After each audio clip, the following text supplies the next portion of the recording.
Welcome to Wilson's channel. Ladies and gentlemen, welcome back to another podcast. This is the Chat with Wilson pod. I'm your host, Wilson. This is episode 15.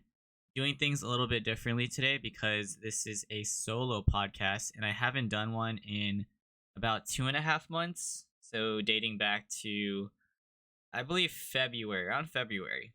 It's like a rough estimate.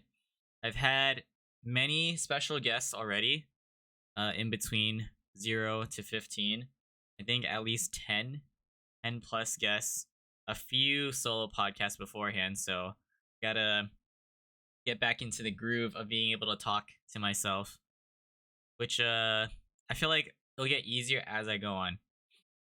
So the topic for today, the main topic at least, is Twitch streaming and my content creating journey. So this dates back a couple years ago, actually. Now, crazy. Drew, welcome in, man. Wagon puller. Where do we start? I could probably give like a timeline of content creating. I might jump back and forth, honestly, between YouTube and Twitch. Those are like the two main things that I focused on, or at least put a lot of time into. Let's start with my childhood, a background. I feel like when you're younger, when we were all younger, at least in this generation or whatever, everyone knew what YouTube was, right? We watched YouTube.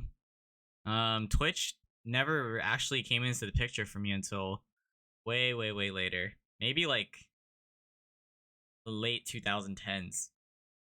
Yo, Scrone, welcome in, man. Welcome in. We got a pod tonight. I appreciate you for dropping by. Yeah, YouTube was like, became a thing in the late 2000s. That's what I remember. So the late 2000s. But then I'm talking about Twitch for late 2010s, so not early. Justin, thanks for being here too. Appreciate it. Thank you for the shoutouts, guys. All right. So again, topic is Twitch streaming content creating journey, where I explain my story and then I share my insights and my thoughts. By no means do I think I'm really good at streaming and being a content creator. I'm just explaining my side of like my mindset and everything, how I approached it all. And then we can even talk about future plans, goals, what I measure as success. It gets pretty deep, honestly, because there's so many things to talk about now that I realize it. But to start things off, when I was a kid, and I'm talking about the late 2000s, so this was roughly like middle school-ish. I'm just gonna say the 8th grade. Yeah, 8th grade's a good point. I moved from Florida to California. I could go into a further explanation, but I'm not gonna focus on my childhood specifically. I'm just gonna focus on content creating. So I moved to Florida. I moved from Florida to California in the 8th grade. During that time, I was very invested in something called Yu-Gi-Oh! You guys may or may not know what it is. You know, good old Pokemon, Digimon, Yu-Gi-Oh! But yeah, I was very fixated on Yu-Gi-Oh! Because I was into playing cards with my cousins. So those were the influences. They were also around my age. So we picked up Yu-Gi-Oh! Like the trading card game, and actually dedicated so much time to learning about it because it is very detailed, honestly. Like, the Yu-Gi-Oh! World was so low-key and under the radar, but it was fascinating because so many different kids and even adults played at the time. It's just deemed as like a nerdy type of thing and geekish thing that people don't really like bring it to light. But yeah, on those weekends, you might see some unexpected people at your local card shops and stuff. And then that's what me and my cousins did. We would pick up the game, get really good at it. And I mean good as in a local competitive standpoint where we took it seriously, even as kids. to learn the game and to actually like play competitive, which means you had to pay money to enter these tourneys and to participate and to win like prizes depending on, how far you get, all that good stuff. Yo, King Badger, what's up, man? How's it going? Dude, no, it is absolutely fine. I remember. I think we talked about Valorant, right? And you were, oh wait, no, yeah, we did talk about Valorant, and it was at the club too. I remember, man. I appreciate you. Hope you've been well since then. That was back in October. Jeez. Don't even worry about it. How are you doing? Thank you for the shout outs, Drew. Yeah, good times, TwitchCon and everything. I remember the exact moment where we met and who was like up front with us, like that whole group and everything. But yeah, just doing like a little podcast for tonight, just chatting it up. It's really nice seeing you. We got the shout outs, gamers out here. Faina, welcome in. Welcome in, broskies. I'm old just hearing Yu-Gi-Oh, Pokemon, and Digimon. That was the thing though. That was what I was super into. So, Yu-Gi-Oh. Right, I was playing during middle school. And why this is relative to content creating is because during that time when YouTube was super new, we were using our old janky laptops and everything to make videos relative to Yu-Gi-Oh. So that became our niche. We had our own separate channels and everything, and we would actually make so many different type of content. And if you guys aren't really familiar with Yu-Gi-Oh and stuff, types of content you could do includes like deck profiles where you show off like what cards you use in your deck to like participate and to compete. You could show off your collection because trading was such a huge thing. You want to like trade for special cards that you may want, or maybe just for whatever reason you would want the card, whether if it's for like a competitive standpoint or just to have it for a collection. You would do like pack openings and box openings, which a lot of people still do today as they compete. Or you could even showcase your duels, whether if it's like at home against, with our family, friends, or even like more competitive, serious duels at like local card shops and tournaments. Yeah. I love podcasts. Sounds like a good topic. Not enough people know the journey. No, for real. And it's the beauty is that everyone experiences things differently when it comes to content creating and streaming. So I'm just sharing my standpoint and just to explain what I've learned over time. Not even just about streaming and content creating, but like myself. I appreciate that. Thanks for tuning in, guys. So yeah, vlogging. I even vlogged during those moments, like Yu-Gi-Oh and stuff. So I kind of cringe because I remember years after I stopped playing Yu-Gi-Oh, I look back at all those videos and you just hear like a squeaky little kid, talking into the mic, the videos and stuff. Oh my god, I cringe so much just hearing my own voice. Even today, I'm not really used to hearing my voice, but it's a lot better. I'm handling that a lot better. And I kind of regret. I actually do regret deleting all my videos from my old YouTube channel, because that was it. Like, I don't even think I use my phone. I use a laptop camera with like some kind of janky quality compared to what we have today. Made all those videos. I think I even got to like a couple hundred, which is a lot back then, because you realize that there's so many people playing the same game that you love. And it was just very motivating to constantly make videos and to like interact with people. Yeah, so it was a mix of having an online presence and going to local card shops and like regional tournaments to just like play and interact with other people that love the same thing. Aw, Badgers, too kind, man. Thank you. It's gonna be a lot of yapping. Honestly, a lot of yapping, a lot of reminiscing, and trying to like dig deep because I forgot all about a lot of things, and I'm probably not gonna touch on everything that I've been through when it comes to this journey, but it's okay. All right, so that's the early glory days of being on the journey.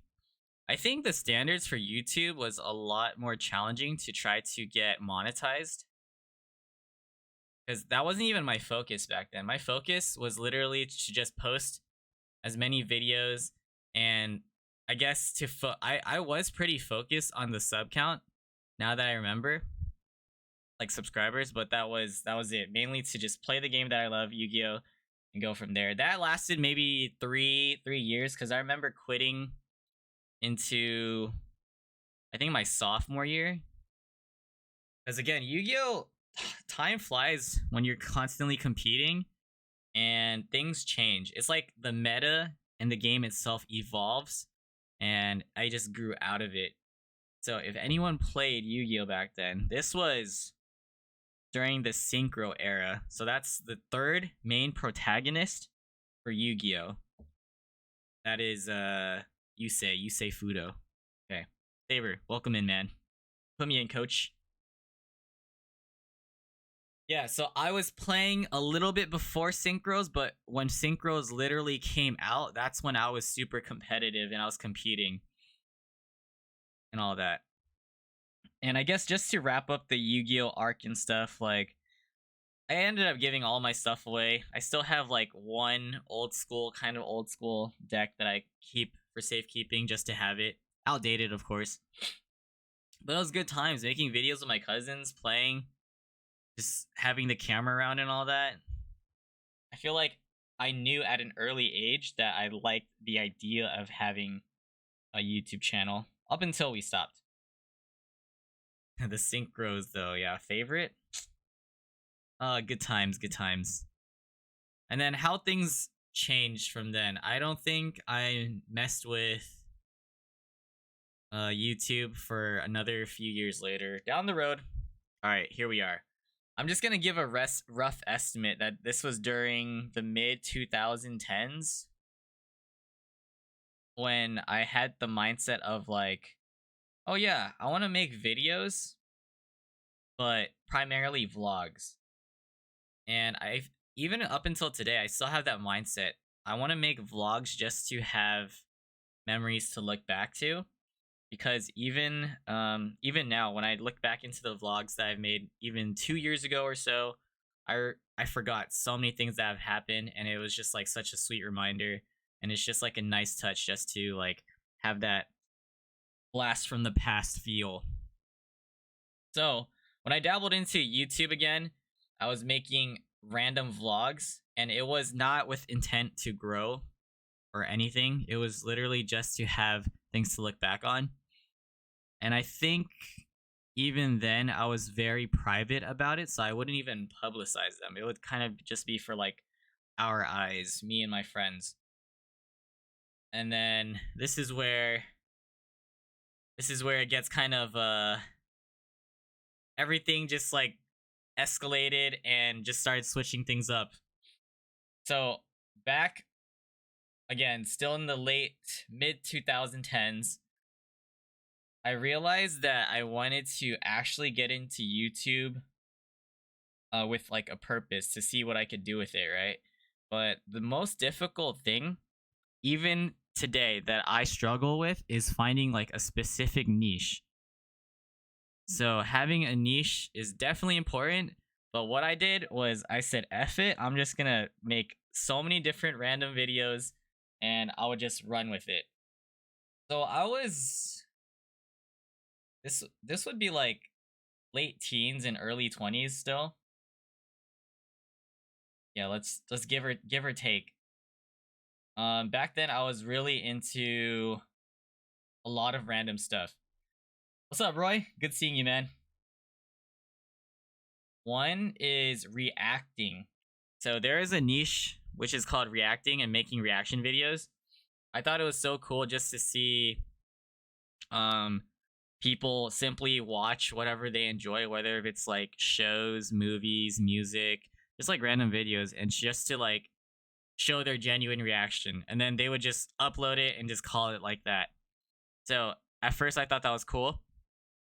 I wanted to try to get into that, particularly reacting to TV shows. And because I was a big TV show person. So we're talking about like Game of Thrones, The Walking Dead, going down the line of random stuff. Like whenever Netflix popped out really good shows like The Haunting of like Hill House, Bly Manor, Ozark, it kind of goes on and on, but I was very lazy with it because I realized that reacting to shows and movies, it takes so much time. It takes so much time just to watch it itself and then to edit all of that. And to edit the way that you want it to be done is crazy. And like everyone has a different reacting style, but that's what I jumped into, just thinking that would be fun. I think during that time I was very I did care a lot about more so the views rather than anything else. Like I don't think a focus was like on the subs and stuff. I just wanted to see if the content I was making was being pushed out there and if people were like actually watching it and stuff. Because even throughout those years, it could be very overwhelming and underwhelming when you put in so much effort into like editing something and then it doesn't like go the way that you want it to go. Where it doesn't just like meet your own standards, and that was like mentally taxing. So I definitely shifted a lot of things. But yeah, I started off with reacting to shows and anime. I also dabbled in making video game edits. Specifically, like I was into phone games. There was two games. No, there was three. There's one called Dungeon Link. That was like way back when I was in college. I was like grinding the crap out of that game. It was like my first gotcha game that I actually put money in, and damn, I spent so much money on that game. So bad. It was I was very competitive in a freaking phone game to the point where I created my own guild. I was playing for hours and hours every day, constantly on my phone, making sure that we had one of the best guilds. We ended up being like top 3 for like a year or two, and it was always like so challenging. I hate it. I hate thinking about it because I wasted so much time into that. Even though it wasn't like the biggest game out there, it was just like, damn, I grinded it and I lost so much time. I was tough on my friends too back then. That was like glimpses of my competitive nature back then. Now I'm super chill and laid back. Like I don't care. I play for fun and everything. You guys know. Like Valorant, what's that? I'm totally fine playing unrated. No, Badger, thank you for the sub, man. Too kind, too kind. I appreciate it. Thank you for the tier 1. Yeah, so that was back in my competitive days where I played Dungeon Link. I just wanted to give a backstory because I was actually very passionate about that game. So I made a little video on it, but the timing was so off because I made a video when it was like dying, when the game was dying. And the game ended up just completely dead, by the way. So, yeah, I miss it. I played it with so many of my friends, and I was on my friends' asses every day to make sure they did like their guild dailies and like their battles and stuff. I was like so mad at people if they were like to miss it because we had top 3 standards and everything. So yeah, I made a video on that.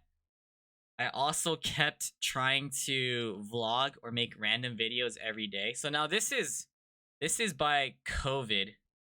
Let's like time jump to, let's say 2020. So 2020, because in 2019 I had 2 big trips. I remember going to New York, and then I went to China.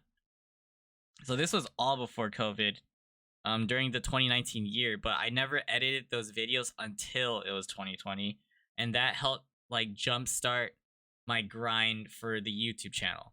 So now you know for sure this is super random because I'm making vlogs about trips and daily life type of things. There's gaming, and then there's reacting. So my niche is all over the place. And to add more to that, I was into board games where I would host board game nights with my friends. They would come over and I would record and make like little board game videos to show off our gameplay to show how it was fun and just to like show the different personalities. It became like a little series. And I think the main games that I focused on was Ultimate Werewolf, if you guys are familiar with that. It's like a deception game, kind of like Mafia. So I actually look back on those videos and I'm just like, wow, those are good times. I can't believe I put in the effort to like do those. And then there's also no, not Yu-Gi-Oh, but there was Pokemon doing like random box openings because I was like an avid Pokemon collector.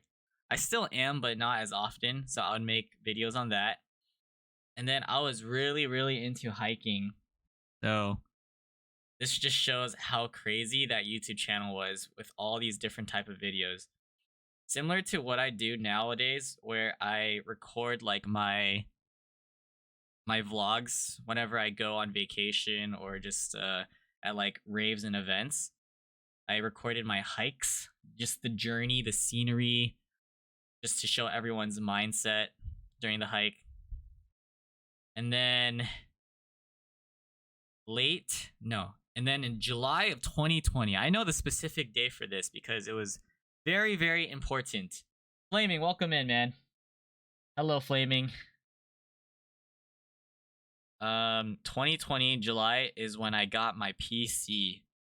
Game changer right there. I did not have a PC this whole entire time. I was doing all these videos on my MacBook Pro from like 2000, I think 13. It was between 11 and 13. But I was doing all my edits on those, and it took so much time to like upload, and I was just really dedicated though. I became a computer kid, guys. Like, actually, I was playing so much on my phone, and then I switched it up, started playing on my laptop, even played so much League back then, but I didn't make any League videos. And then I ended up getting a PC, and it's primarily because all of my friends were playing on PC, and they were playing freaking Valorant, man. Jeez.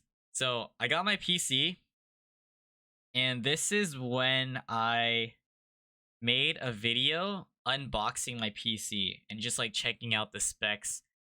I just decided to make like an edit all around that.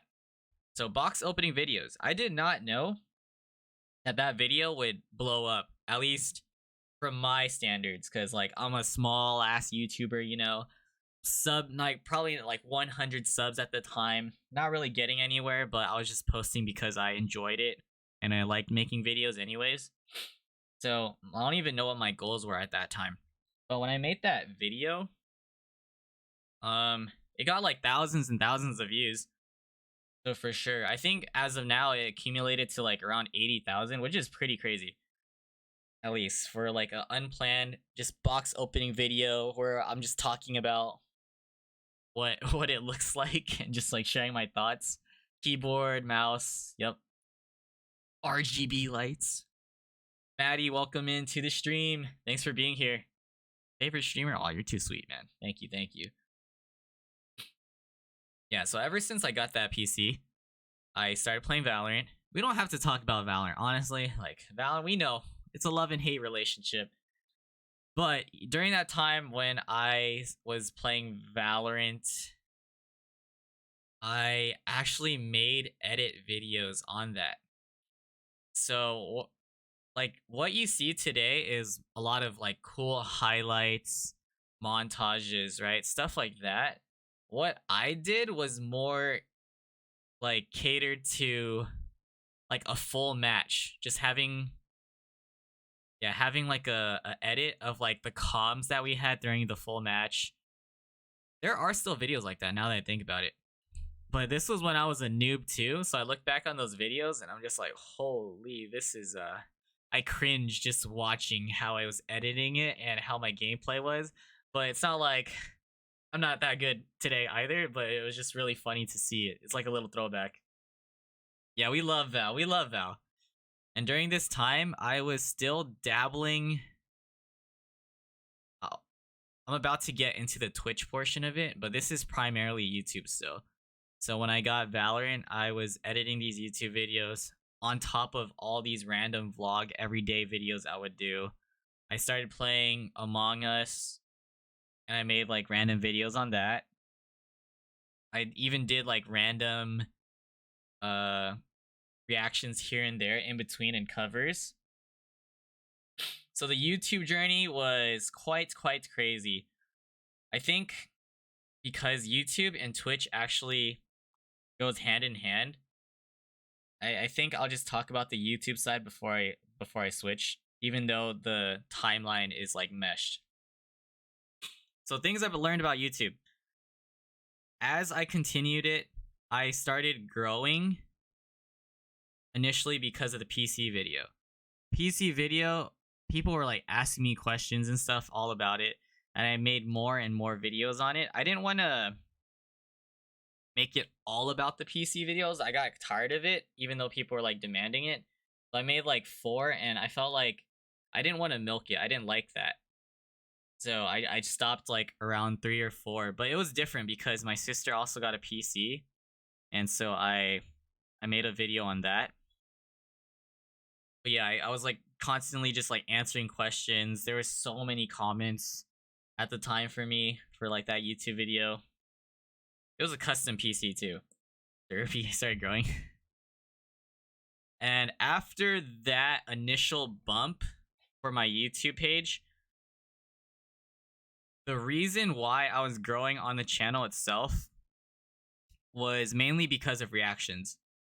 I think back then, that was like my goal. I wanted to get into YouTube to make reactions just to enjoy the videos I watch. But I was the type of reactor that would give like a more in-depth analysis. I learned that as I continue watching other people's reactions, I didn't really like it as much because I feel like it was distorting the way that I should be reacting, and like it was kind of like changing. I was changing and not being myself, so I didn't like that. So I stopped watching other people's reactions and I just made my own style, which is a more analytical type. Some people would watch like the whole video and then just like talk about it very briefly. Some people don't even like talk much about it. They just kind of like react, like laugh, make these remarks. But for me, I would pause it from time to time just to like give like a deep input and then do like an outro to like summarize it, stuff like that. It was more structured. And people did like that. The only thing is that being a reactor is pretty damn difficult. Now that I've learned it the hard way. Especially when I started transitioning to the music niche. It went from lots of shows, which took forever to react to like short music videos and all that, which is like maybe average 3 to 5 minutes. There was a lot of random type of music that I was doing. But overall, I did like a lot of P-pop, so Filipino pop. That what became my main niche, which is crazy enough, the thing that made me like the most success on YouTube, quote unquote. And then there was like some like K-pop, other type of music.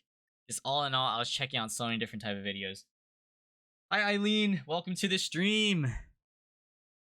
Hello. Suns are down. Oh. Yeah. So I'm doing like a little TLDR version of the YouTube reacting scene because that is super deep. And why I mean that is because if I look at my YouTube channel, which I did, I have over 1,000 videos. I made over 1,000 videos within the last few years. 1,159 videos. This is gonna be 1,160. Yeah, it was crazy. Special things about reactions is I definitely gained a viewership, but it was so specific towards that niche. And I honestly didn't like it. That's why I stopped. As I continued my journey, I felt like people were only appreciating me, or they only liked me for the content that I was like giving out, more so than for who I am. So I learned that over time was like it was very important to me. Like one, you should be passionate about it, what you put out. That's what I learned about myself. So it felt like a job and it didn't feel genuine, which is why I slowed down. Like people would like if there's a fan base, for example, if you react to K-pop, K-pop is so popular, right? If you're on that K-pop wave reacting to like all these big groups, people will be like so hyped about it. They're like super diehard fans too. They'd like give you a full biography of like all those people that you react to and would keep talking about it. Like they would thank you, of course, to just like be on that wave. But then once you stop, it's like that's it. They're not there for you. They're more there for the content. So that's why I stopped. I was really, really on that P-pop grind. And I do like the group, but I wasn't like trying to commit that much energy and time for it because it just didn't sit right with me personally. So that garnered like all these like thousands of subscribers. I feel like I was going on an upward trajectory when it comes to subs, but the numbers, so over time, the numbers didn't mean anything to me. Because one big thing about reacting, that specific niche, is the monetization. Because you're not really creating original content other than giving like a reaction and analysis, it would be copyrighted. So a lot of the videos that I reacted to, whether if it's like movies, shows, and music, would be copyrighted.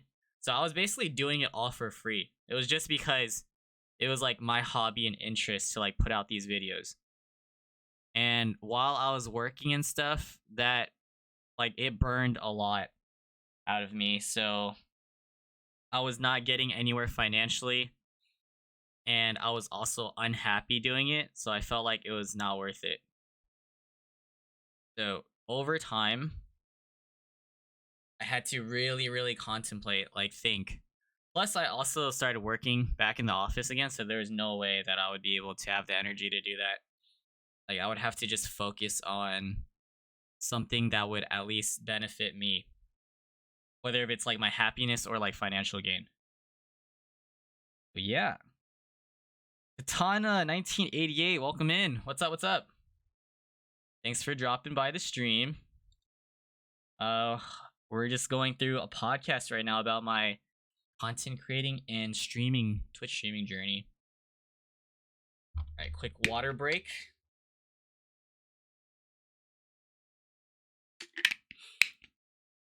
All right, so more so on the positives. I'll just talk about the positives and negatives about YouTube, at least for me.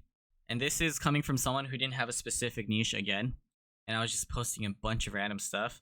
On top of that, I was posting a lot of things that I would do on Twitch onto that channel. So it was, yeah, the views really fluctuated based on whatever content I put. Because I was really into the diehard niche of P-pop, no matter what other form of content I posted, it got like nothing. And again, it didn't matter on top of all of it because I wasn't making like any money out of it. But then it just kept building up. Like, I guess the internal sadness of realizing this isn't really me type of thing. This is just, again, for the content. And the thing about reactions, although I like watching stuff, I made so many mistakes down the line. There's like so many problems and hindrances that could come up.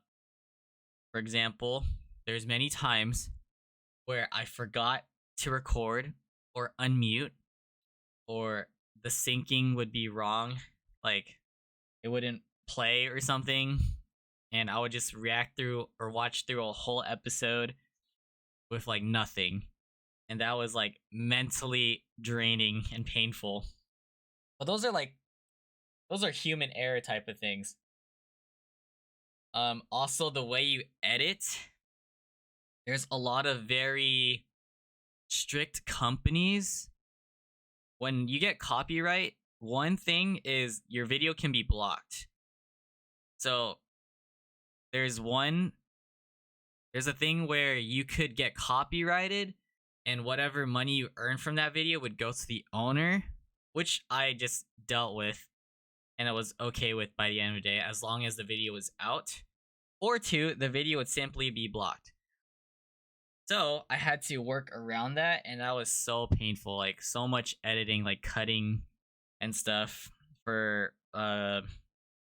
like either music or shows and TV shows. Disney is one big one. Like if you even play like 2 seconds or 3 seconds in a row consecutive film time, that shit's getting blocked. That was tough, like reacting to Disney stuff, cuz I tested the waters with what is it called? It was the first Disney show that came out, Scarlet Witch. Yeah, whatever that one was called, I forgot. But the Scarlet Witch's show and the Vision, WandaVision. There you go. That was tough to edit. It was a good show, but it was tough.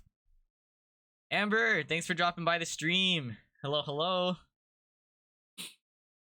Yeah, so I learned the hard way many times when it comes to music and like chopping things up. Plus, again, I was working on the PC like after like so much time. The PC made life so much easier for editing, honestly.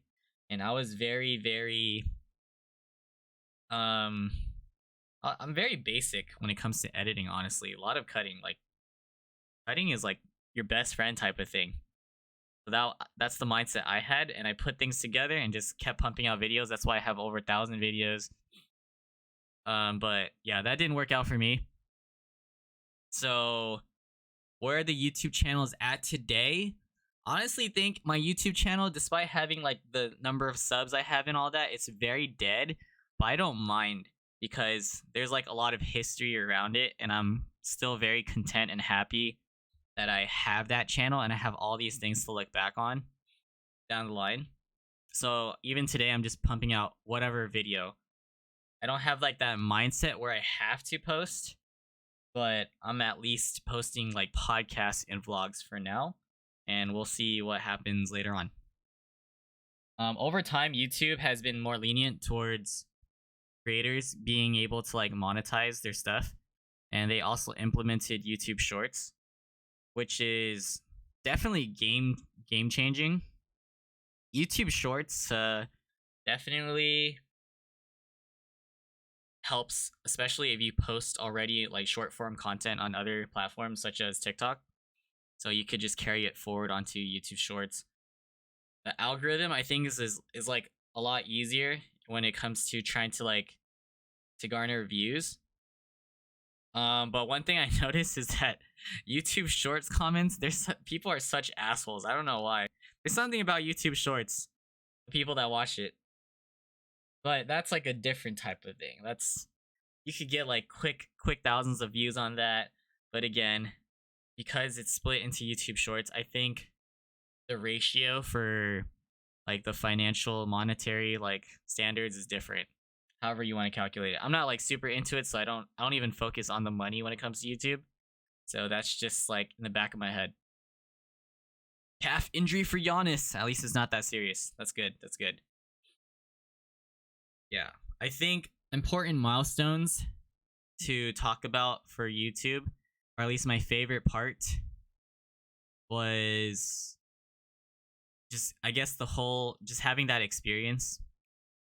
Honestly, didn't make a lot of friends through YouTube. That's another thing I want to talk about later on when I compare it to Twitch.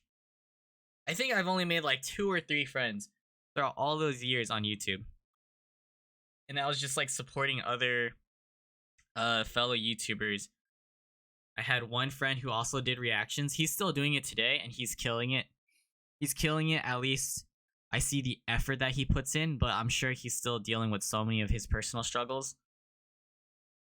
And then my other friend is huge on video editing like making like these trailers and stuff for videos or whatever concept ideas. He's so good, so talented. He's from Belgium. I had a friend, or I have a friend in Belgium. Haven't talked to him in a while, but definitely want to check out his stuff just to show you guys how good his editing is. Like what he did a few years back. Mango, good seeing you. Hello, Mango. Welcome back to the stream. Got a podcast tonight. And again, let's talk about some of the cons. Oh, wait, no. I was talking about milestones. I think the most special moment was hitting 1,000 subs on YouTube because that grind was crazy. And finally getting to the reacting niche helped me push to that 1K. But then over time, I was growing and growing, but I wasn't satisfied. And then I definitely slowed down. Like, honestly, if I didn't do Twitch and I stuck to YouTube, like, I'm very confident that I could have gotten, like, over 100,000 subs or whatever by now. But I would not be happy if I was continuing that route. So, that is one thing to note. I do have a lot of videos. And, yeah, views are whatever. I feel like there's just so many more benefits from jumping onto the streaming community type of thing. Yeah, and then negatives is definitely the copyright. The amount of editing, it feels very lonely, honestly, making YouTube videos, especially when you make them and you're just constantly just editing at home and stuff and not really doing content with like friends. There were some instances where I would include other people, whether if it's vlogs or just like the board games or making a random video such as one I made, which is ranking all the boba places in my area. That was a fun video to make. Just to wrap that up, basically me and my friends, we ordered boba from 32 different stores in the city, and I split my friends up to different areas to pick up drinks and to bring it all to my house. And then we would label all the drinks into like these little Dixie cups and then have people taste test them to rank them blindly. And then we would categorize them. We would split them into groups, and then we would just narrow it down until there was one favorite. So yeah, we were ranking the boba based on the basic teas that they had and the actual pearls for the topping.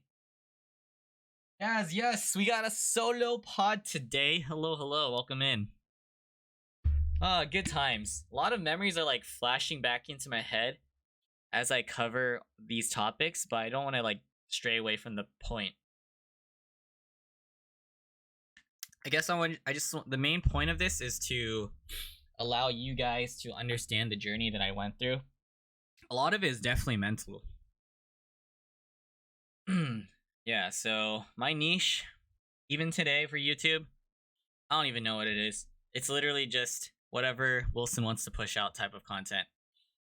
And I think mostly it's my friends who watch my videos anyways, here and there. So it's pretty cool. It's very fun for me just to like make these videos to look back on and to watch with people. Okay.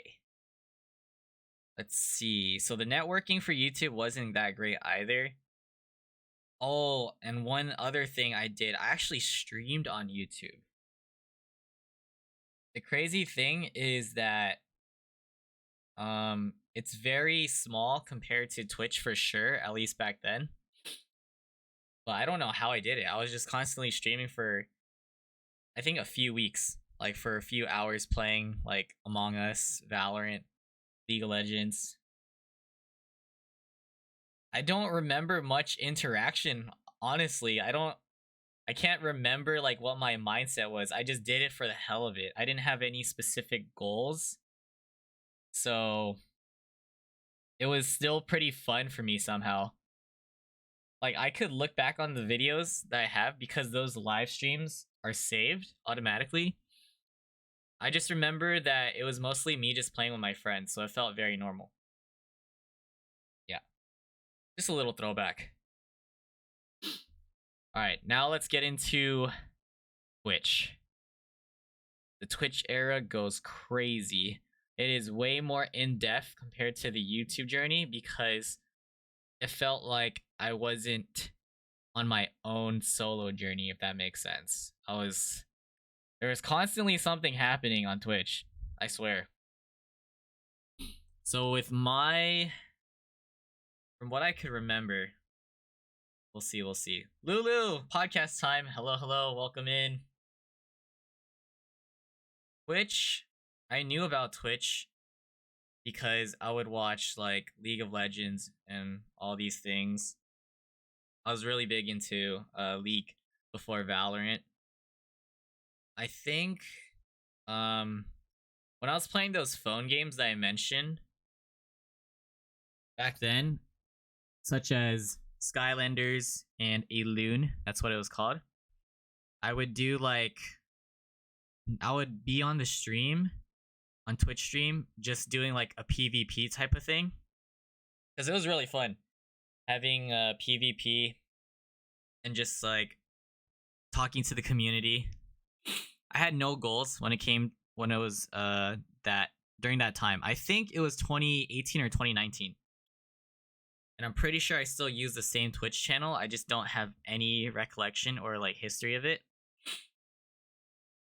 I remember being able to set it up and I was just playing on my phone and it was just like streaming. Cool. It was more like a one and done type of thing. Eventually just got tired of it and didn't really do it that much. So it's just like a little speck of a memory. In 2020 during COVID, so when I actually played Valorant and all that, my friends were already streaming. So I had a little insight of what streaming was like. I'm talking about my IRL friends. So they would be streaming their games. But they were very small streamers. And I do consider myself as a really small streamers, but they were like just starting out type of small. During that time, I was still on that YouTube grind, so I didn't really focus much. And I would still stop by their streams here and there, but I didn't think too much of it and didn't really understand like what it's like.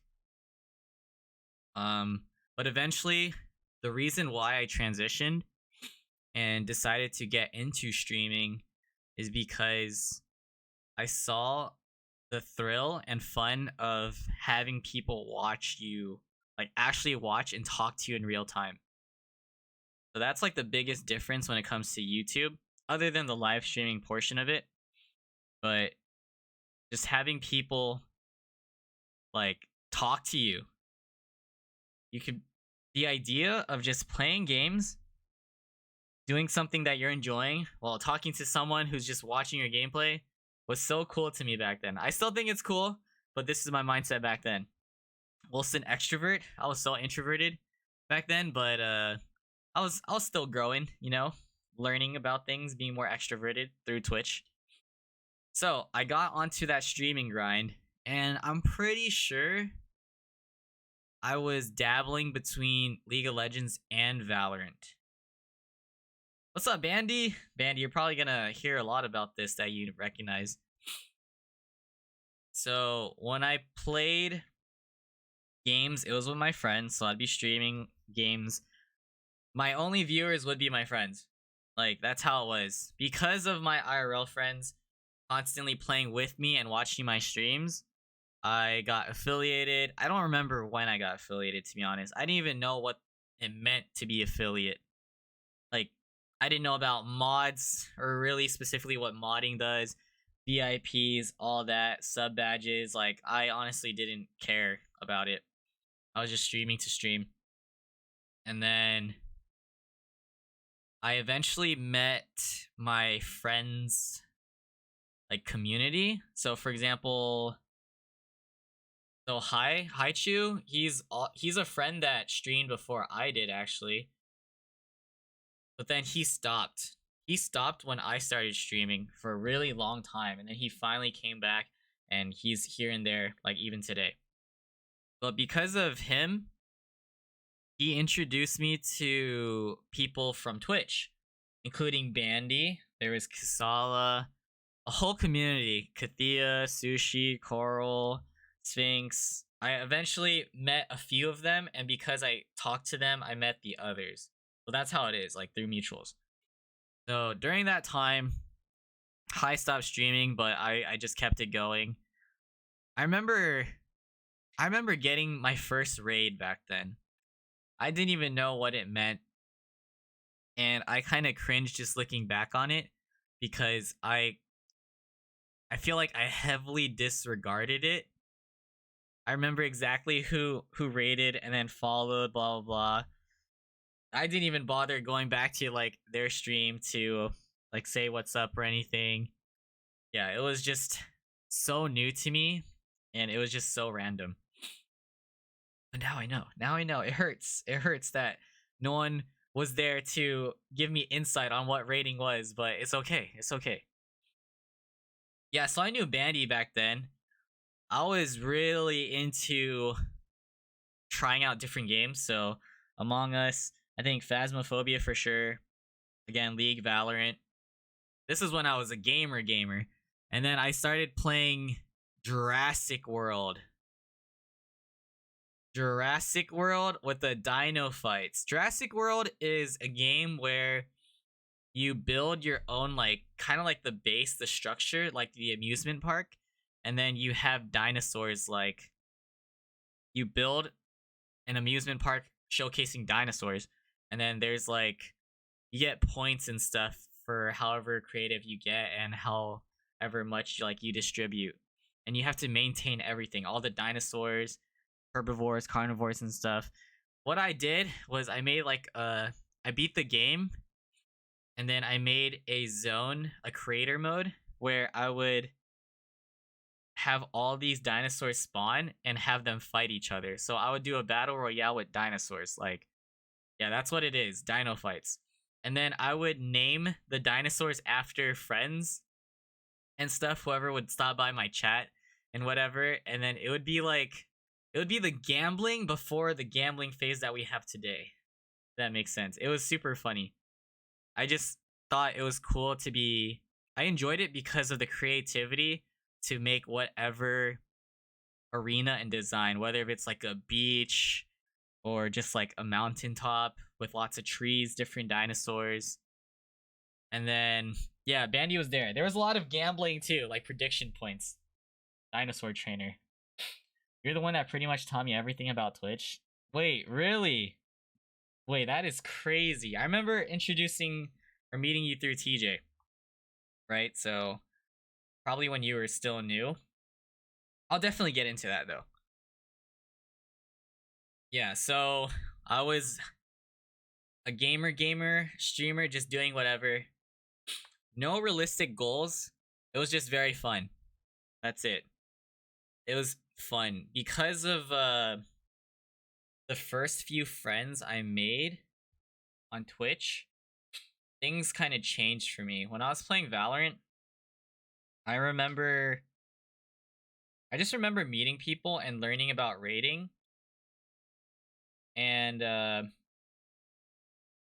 what clicked to me was how small the community was.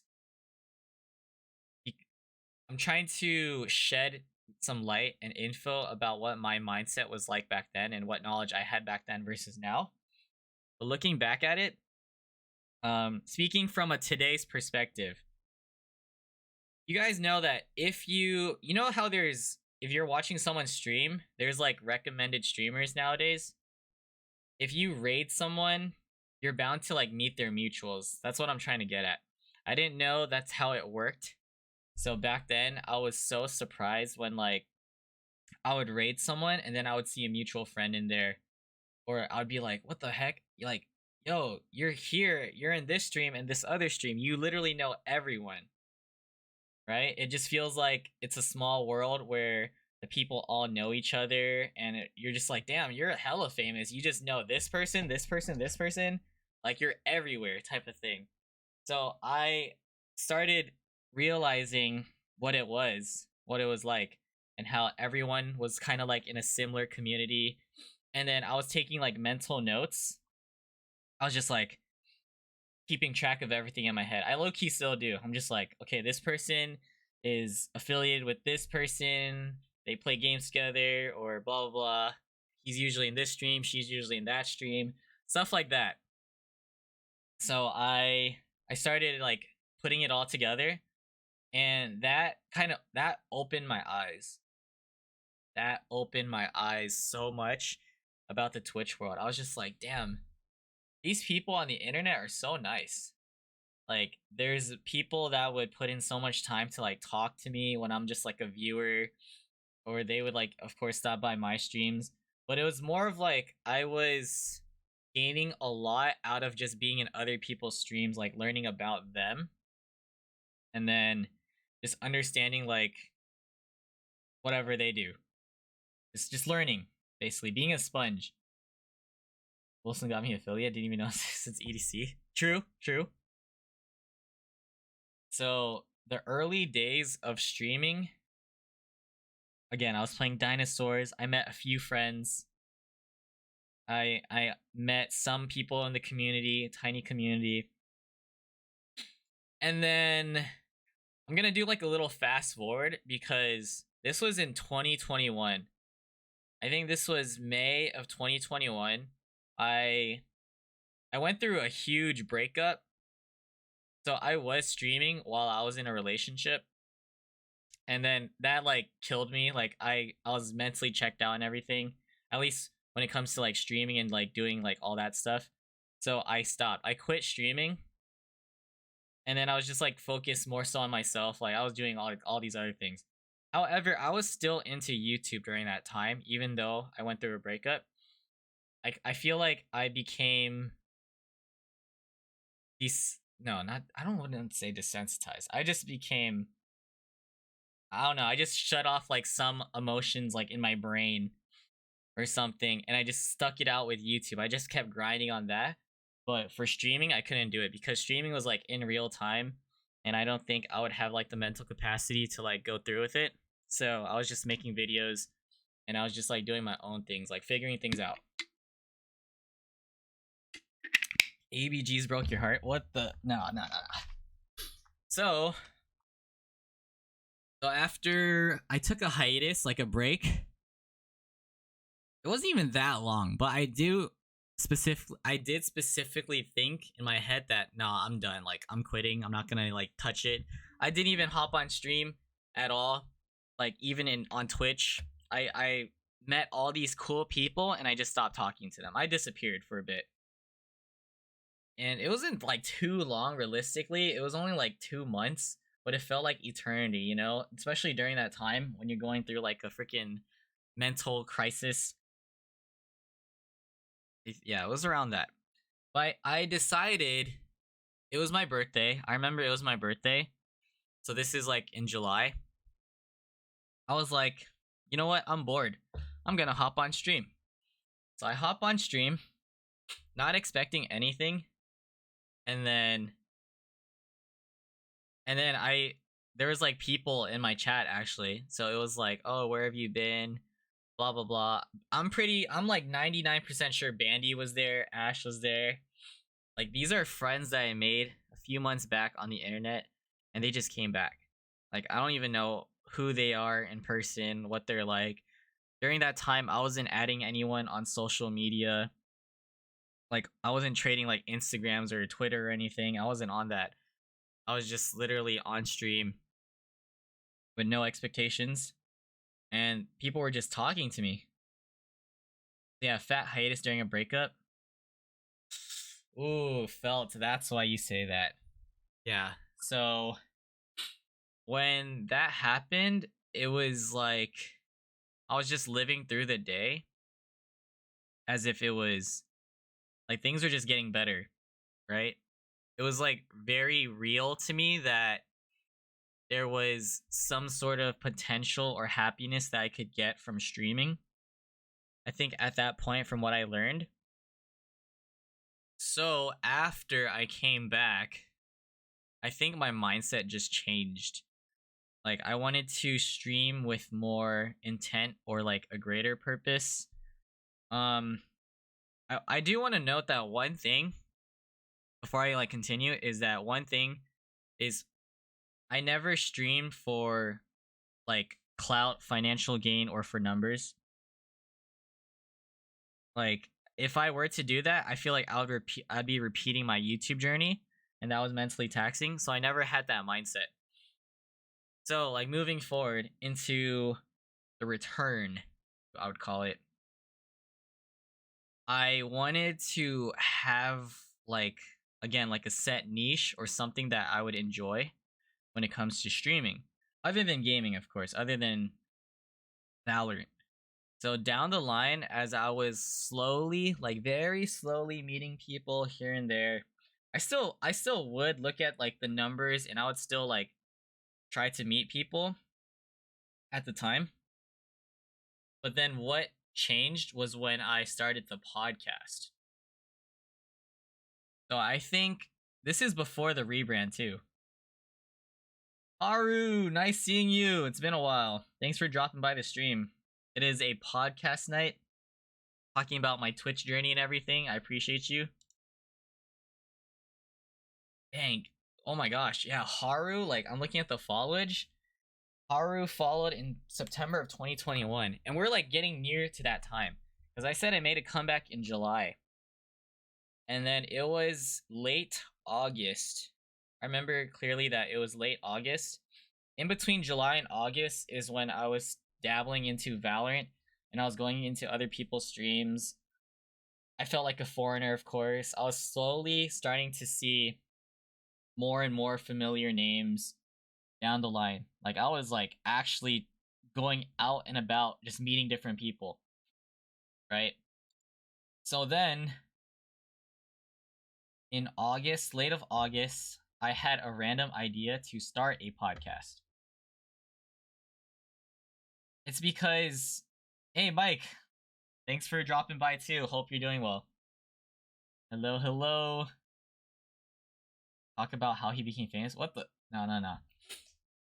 So, the podcast, which is very similar to what I'm doing now, except it was called the Chang podcast. It was just a rebrand, the before rebrand. My mindset then was like, man, I'm meeting all these people, but I feel like I don't actually know them, and they don't even know me. It's like so surface level, where we're just talking in each other's chats about like the games and stuff. You just know like general things about each other, but I don't feel like it's as genuine or as authentic as I'd like for it to be, like not as personable. So I was thinking I want to host like a podcast where friends could come together to learn about this person, and then that would be a great way to introduce people to each other, while I get to gain the benefit of learning more about the person. Because I learned that it's in like reality, you could talk about yourself and all that in whatever depth and detail, but if you were on like a podcast where someone's asking you these questions and following up with stuff, like the conversation can become more deeper. So that's what, yeah, the deeper connection. So that's what I was like chasing when it comes to getting to know these people. So I remember I started the podcast in late August. I invited Chill. So he was like my guinea pig, right? Just create a quick overlay, slap on a camera. Let's talk about life. This guy, Chill, I didn't know much about him, but then we ended up talking for like 3+ hours, and I learned about his whole life story, and I was blown away. I was like, holy shit, this random guy I met on the internet has this whole life that I didn't know about, because we were so surface level, blah blah blah. And now I know the ins and outs, and how like vulnerable like he allowed himself to be. He let everyone know who he was. Like this was just like someone that I was gaming with, you know? And then I found like a beauty of that. And then it became like a small community that was starting to grow, because people that I invited started inviting their friends because their friends would be invested and interested to learn about them, right? But then they didn't know who I was, which I didn't care. I didn't want the focus to be on me anyways. I was gaining something out of learning about my friends or like these new people. So that's what I did. I started inviting people onto the pod. For the next few months, it was very like I was on it. I was pumping out all these episodes. I think I ended up getting burnt out a few months later, but it was a good run still, like from September to like November. I think I had around 70 people before I actually rebranded, but it wasn't like 70 something straight. It was more so like maybe 30 or 40 within a short amount of time, and then it started like getting slower and slower. But then yeah, I was meeting people and then they would introduce me to their friends, their mutuals, and then some would stick by me, and then that's how it would keep going. And then that's how I constantly met other streamers. I was inviting streamers, and then our communities would like get mixed up together. There's so many people I can name, honestly. The cool thing about the people I invited is that I at least had some form of interaction with them on their streams or whether if it's in my stream before being comfortable enough to invite them, and then yeah, we would talk it out. And then like the average of these podcasts would be like 2 to 3 hours, which is insane. I think the longest podcast I've had was almost 6 hours, and the shortest was like an hour and 30 minutes, which is still pretty long. Definitely want to talk life with Wilson, as in our life together. Hey, good one right there. So that was the change. So it was from gaming, taking that hiatus, getting back into it with the purpose of meeting people. And that's when I definitely started seeing growth from that when it comes to like my own channel. I think my timeline might be wrong, but I think it was also a very significant milestone for me to hit 1,000 followers on Twitch. That was super significant. But that kind of went downhill because, long story short, I got follow botted because that was a thing. Follow bots, man.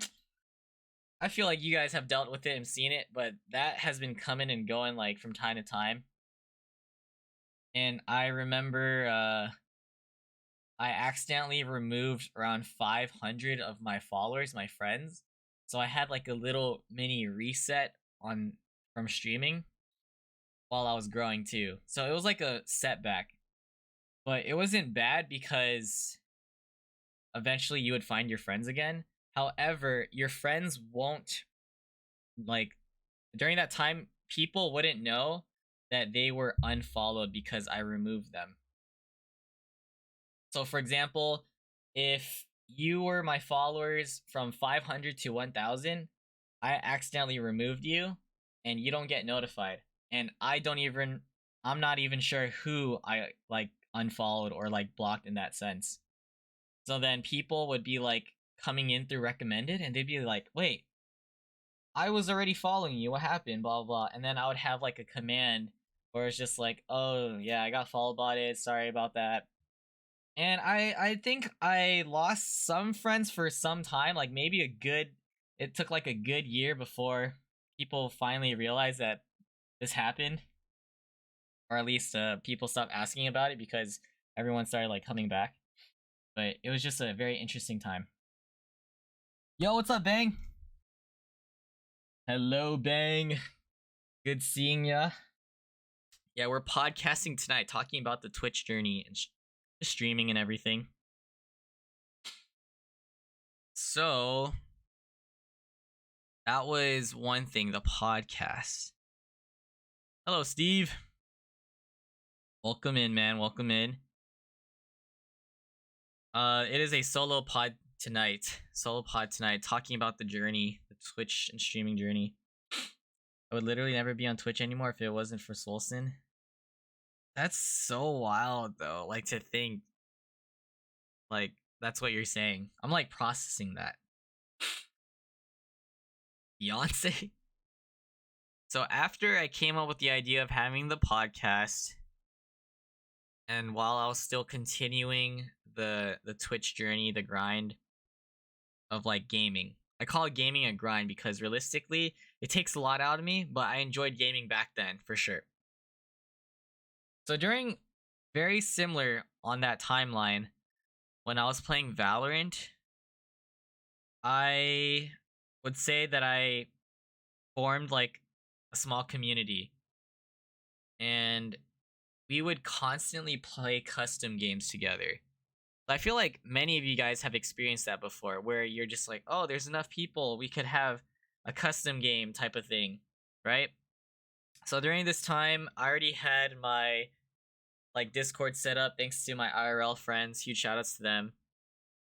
We would get together and play customs, and we would just invite whoever that we met on Twitch, and it would literally be like, okay, let me go call this person, or let me go message this person. We need one. Let's try to find person. Do you have one? Blah blah blah. Like that's how we would be introduced to even more people. We played so many custom games back then. Crazy. Hound Drag, what's up? Welcome in. Oh, that's a great question. I'm just going through the whole journey. I could definitely talk about that too, for sure. Hope you've been well.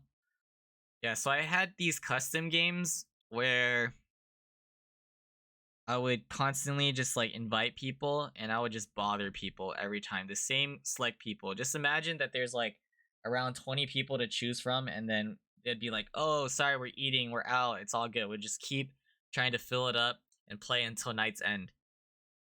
And then some of us would stream, some of us are just viewers, which is totally okay. That custom series eventually grew. It got to the point where I was like, dang, these custom games are popping. So many people are interested. We should try to make like a tournament out of it. And back then, I didn't even know that little grassroots tournaments was a thing for Valorant, where people would actually host it. But then I had a friend who, I think it was her first tournament. It was either her first or second. I saw things from. I was actually invited to join her tournament. So this is Jess Lagamjas. She hosted one, and it was like a whole new world to me because one, I was never like competitive, and I just joined the tournament just because it was for a friend. And I got mixed up with a bunch of random people, right? People I've never met before, don't know what they're like. Just got set up into a group chat, was like, hey, what's up? Okay, let's figure things out. And these people, you guys may know them, because this definitely includes KR Lord. So there's KR Lord, there's Josh, there's my friend Bum, and then there's another person named Stepmom. I remember that name. There's 5 of us. Yeah, KR Lord mentioned. That's when I learned about tournaments and stuff, and this whole side of the community. I was just like, again, I was still a sponge at this time, and I wasn't even good at Valorant, so I was like the lowest rank and everything. And KR was immortal during that time. He was immortal, but he was like, in his sense, washed because he wasn't playing like that. Yeah, let's just say we got destroyed in that tournament. We got destroyed. It's all good. I'm still friends with most of them. I think I talk to KR the most. Even though I don't talk to KR a lot, I still talk to him. That makes sense. But I learned about tournaments, and I thought, yo, this is so cool actually. To try to like implement this. I definitely can with the community I have. So what happened was I remember hosting like all these custom games, and I caught them the Chang Gang custom games. CG. Yeah, CG. Those were like the early days of the tournaments that I would have. Yeah, love Val. How much do you still play? Yes, I play it here and there, mostly for fun and fun rated. That was a long, long time ago. And then during that time when I was playing and I decided to host these custom games, decided to take it further by actually creating like a system. So my friend at the time, unfortunately we don't talk anymore. Stacy, we wanted to create a tournament for the community. She was very outspoken and was willing to do it. Things got kind of weird though because she had her friends that I wasn't super familiar with, but we wanted to create like a friendly tournament. You know, anyone could join for free, and we would just like have like a set prize, like X amount. Like I really didn't care. Like I didn't really care to put money on the line for people to like play for something, right? Because this was just for fun and this was really small, first time thing. I don't have to get into the details of the complications, but we met someone from her side who wanted to make this into like a legitimate thing, where like a legitimate business where people would have to like pay to enter and everything, and then yeah, it would be like a kind of like an investment type of thing if we were to go towards that route. But I wasn't comfortable with it, especially because I never took like streaming or anything. Uh, I was never chasing that. Like I was never chasing the bag or like financial gain or anything. And plus, that looked very, very serious. Yo, what's up? Zebra in the house. And yeah, KR hasn't hit Immortal since then. What's up, Nick? What's up, Kev? Yeah, so there was a lot of like random little drama back then, but we ended up hosting the tournament and it became successful. And then because I was able to commit so much time into streaming during that, like my first like, I take it as like the serious year where I came back from the hiatus in late 21. That's when I really, really wanted to become like a streamer. And just to give you guys some insight of how much time I was putting into streaming, let's say there's an average 30 days a month, right? I was averaging 8 hours a day, 8+ hours. And I was addicted to streaming where I'd stream every day. I was living on Twitch. Like, I was living on Twitch. I was constantly in people's chats. I had all the tabs open. I was keeping track of everyone saying what's up whenever. I was living on this. And now I probably average like 40 hours a month. So that says a lot. I have slowed down significantly, but I was super addicted. Imagine being part of attorneys though is such a funny thing. Yeah, the addiction was real. And on top of that, I was subscribed to all my friends. You know how you sub to people, right? Nowadays, like realistically, I'm not on Twitch as often anymore, and I feel bad. I'll get to that. But I was sub to around 40 to 50 people every month, which is so crazy to think about. Just looking at my financial statements, oh man, that was. I lived on Twitch, and that is why I was like invested in it, like the friendships and everything. That's like another rent. Yeah, it's like 4 or 5 a.m. I was on for hours and hours. But I do want to talk about the importance of the tournament thing because that became a huge part of like my Twitch era back then when I started hosting tournaments. I guess I could summarize it where I was like learning the intricacies of posting and the details and step by step things that you needed to do, and I would always like imagine myself being in that position as like a player, a host, or whatever. And then I would try to implement new things, whether it's like visuals, trailer videos, having casters, observers, setting up like Discord calls, banners, like chats, being able to maintain everyone or like keep an order around. And I learned how time consuming it was and how on top of it you would have to be. And I would try to grow from that by minimalizing the task or like to condense them. and to just find easy ways to host. I would challenge myself back then. I would definitely challenge myself because I ended up hosting 14 or 15 tournaments, and I have like a bracket for most of them, but I do know it's around that number, and I remember which specific ones where I would put so much effort in. And then I had to learn how to give roles to people because I was honestly doing everything on my own, except for like the casting part, of course. I actually did cast back then and I stopped, but I started learning to give like roles away and to like have a team because realistically, I was just my mindset was like I have to know everything. I have to know every little detail. If someone drops out, I have to be the one to figure out who's going to replace them. Like the subsystem, the point ranking system, the banners, like everything. I was just on top of that. And then I challenged myself by like saying, "All right, I'm going to have this tournament done, and right after this tournament, I'm going to give myself 11 days to host another tournament." And I did that. That was a huge challenge just to get all these people because I was jumping around from 20 to 80 plus participants. And I was just like grinding because it was so fun to see everyone come together. That's like the biggest thing that I just really, really enjoyed bringing like communities together, having everyone participate for like a fun event and to like get the feedback.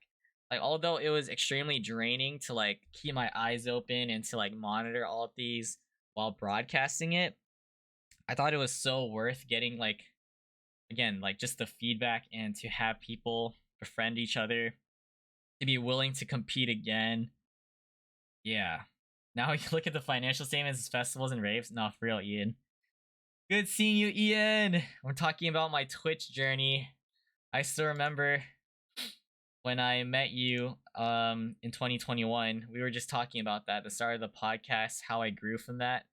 I definitely think that being involved in podcasting and meeting mutuals and putting in the time and effort to like get to know people in their streams while hosting like events helped me grow.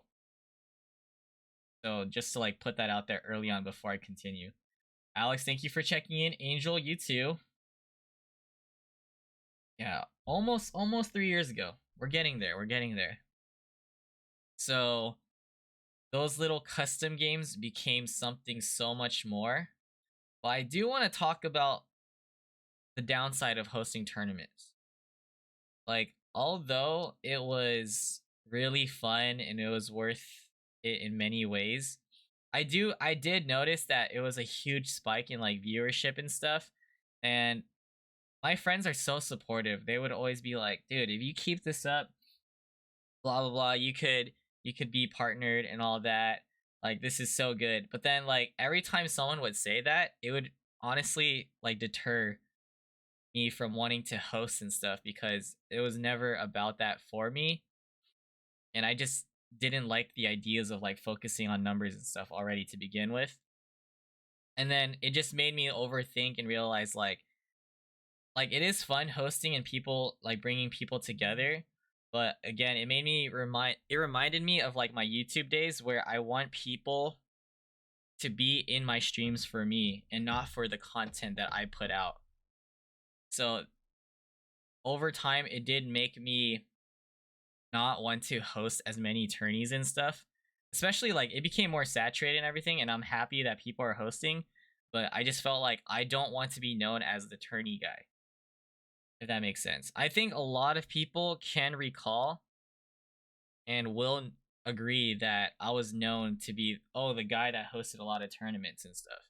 Like being cool and nice is like one thing, but then I just didn't like having that label as well. For whatever reason, it was just like a mental thing. But yeah, it was still fun. And then I ended up having the mindset even today, like if I were to host more tournaments and stuff, I don't want it to be at that high level standard that I was always trying to like um that I was just trying to like set it at. I feel like I need to remember the purpose of hosting tourneys is like for it to be fun. So again, I want to just have the bare minimum. Like I don't need the production to be crazy, but I just want to host something that's like fun, presentable, and just like easy for everyone all around. But then I haven't, for many reasons, I haven't hosted another tournament. I'm like super busy and I choose to be busy too. So I don't expect to host one anytime soon. If anything, I'll help other people host, which Team Fingies and everything else, yeah. In the future, ABB Rizzler, okay. That is not a part of the journey, but somehow it is. So there you go. I could definitely talk so much more about tournaments, but I'm just gonna skim past that because I already talked so much about it, and it is a huge part of my Twitch journey. So podcasting, just being in the Valorant community itself, and yeah, the tournaments. And then other things to note is I do want to underline the part where collaborating has been so special and important to me. Yo, what's up, Ethan? Welcome in. We got a podcast right now. Appreciate you for dropping by. Oh, and a lot of people. Oh, I missed the alerts too. Kevin, thank you for the follow, by the way. That was 13 minutes ago. So sorry. I think that's the homie, Kevin. So, continuing with this journey. Collaborating has been the most fun for sure. Like, it means so much to me when people invite me to anything, like even if it's in person or on Twitch. I've been invited to a few like podcasts, game shows, Among Us, Valorant custom lobbies, tournaments. It's always very, very nice to be just included, you know? Like, because to me, it kind of breaks that surface level barrier or boundary.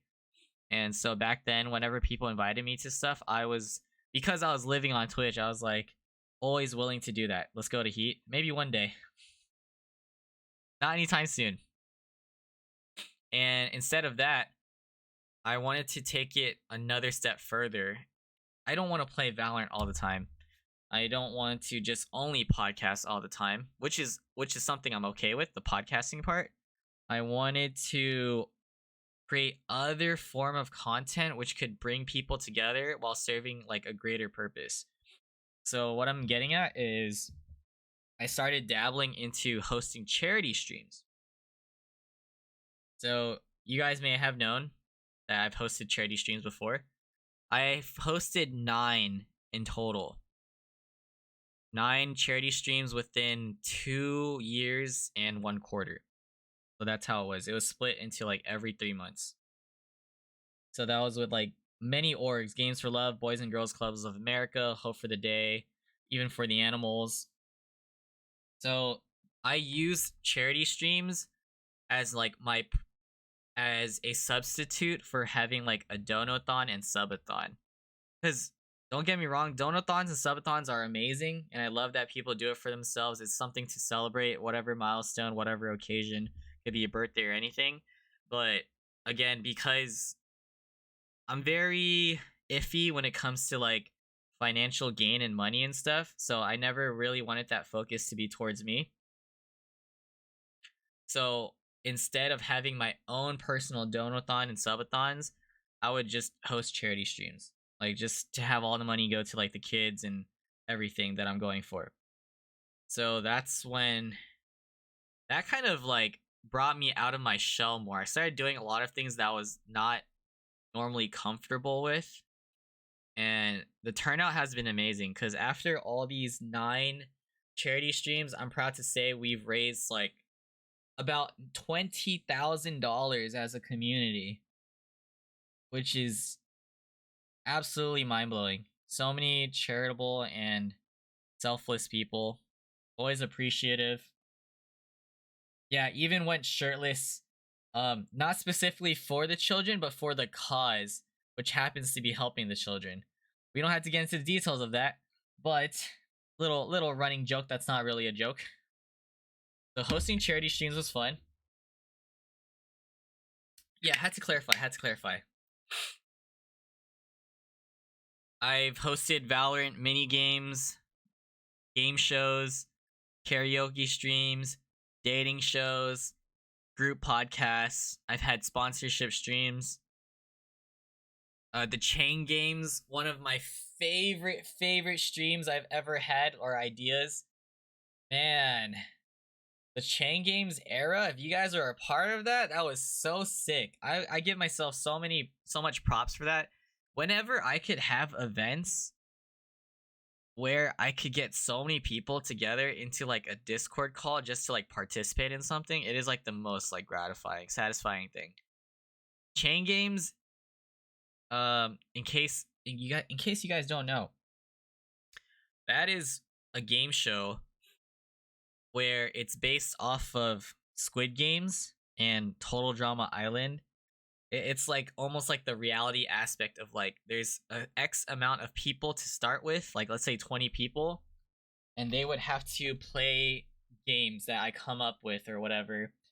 And after every round, someone would get eliminated or there would be some sort of point system. And it would be games that would bring people out of their comfort zones and would also be fun. So I made videos on that, which I'm super proud of, and that's why we have those. The karaoke talent show streams are so fun. We're so fun too, just to see everyone's talents. The dating show, yeah. The dating show was fun. Steve also, I hosted one for Steve. I hosted one for Crystal and Ari. I think I may have hosted another one. I just can't remember. I swear I've hosted like 3. But I wanted to like change things up. I think the one with Crystal and Ari was also very special to me because it was a duo type of thing. There was 2 like bachelorettes. Like I always want to I get like insight and I learn from other people, but I always want to like change it up, like the inspiration behind it all. Yeah. So, and I participated in a few, so I understand how painful it could be to be a contestant or even a bachelor. Yeah, let's have one for you. What the cat? Nikki too? Justin, thank you for the raid. Welcome in, Raiders. I hope you enjoyed your stream, man. Sending feet pics? Yo, send it on private, okay? Private DMs. Talking about the journey right here. Honestly, talking about all this stuff is making me just like reminisce, and I miss a lot of things and a lot of people. I just want to go through everything before I talk about like the nitty gritty details and like my actual like other insights. Oh my god, Timeless Jason? Dude, I missed you, man. It's been so long. Dude, Jason, we're talking about my Twitch journey and stuff. You were a part of that journey. Would you go back to the grind if you had time? Dude, another amazing question, honestly. That makes me think about the future. Realistically, I don't think I will have as much time. And if I were to commit to Twitch, I would need to have a specific like I need a specific drive and a reason to like stream. Cuz one thing is like realistically now that I'm older and stuff, I need to have a more set focus on like benefiting myself financially and like to be happy having that balance. So I would grind for the right reasons if that makes sense. Yeah. Jason, we were just talking about like the dating shows, the podcasts, the what else? Yeah, the game shows, all that. And you were part of my history, man, my journey. For partner, no. See, we were talking about that earlier. Like partner is cool, but it doesn't mean anything to me personally, just personally. So yeah, we're talking about things that I've collaborated with people. I could get into so many more details again, but I just want to skim past that. All right, let's talk about goals. Since Hound Drag brought like a good point. The feet pics, Justin, you already owed me that, so you could add something more. I want to be Wilson's partner. Yeah, I do need to host another dating show. I honestly need inspiration, guys. So my goals before, when I was the reason why I was streaming so much is because I worked from home and I no longer work from home. Back then, because I worked from home, I was able to commit so much time. I wanted to create a beautiful community, welcoming community where I would actually get to know you guys on a more personal level. But there's like a lot of negatives. I'll talk about the negatives later. Um, I definitely wanted to somehow be sponsored and everything to continue to stream full time or to like stream often.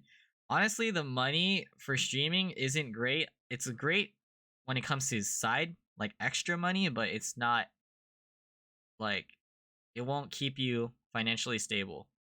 Just to put it that way. Unless you're really, really big or you just pop in with the subs and stuff. And because I am not driven and focused on like subs and donos, it's very conflicting to try to be a full-time streamer and everything. Jason, thank you for the prime sub, man. I appreciate you, my guy. Always wishing you well. And yes, we made history. Maybe one day you'll come back, but I know you have life things going on. When do I sign up to date Wilson? Yes, thank you, Jason. Okay, so that was my goals from before. My goals is still the same, where I just want to like befriend people, and things have changed though. I want to let you guys know what has changed. Okay, goals now. I don't know what the hell I want to do, which sucks. I want to do something big with the podcast. I know that for sure, but I don't know like how to take it to the next level yet because I feel like I have so much to think about and I might want and need other people to be a part of this journey to help keep me motivated to make it into something big.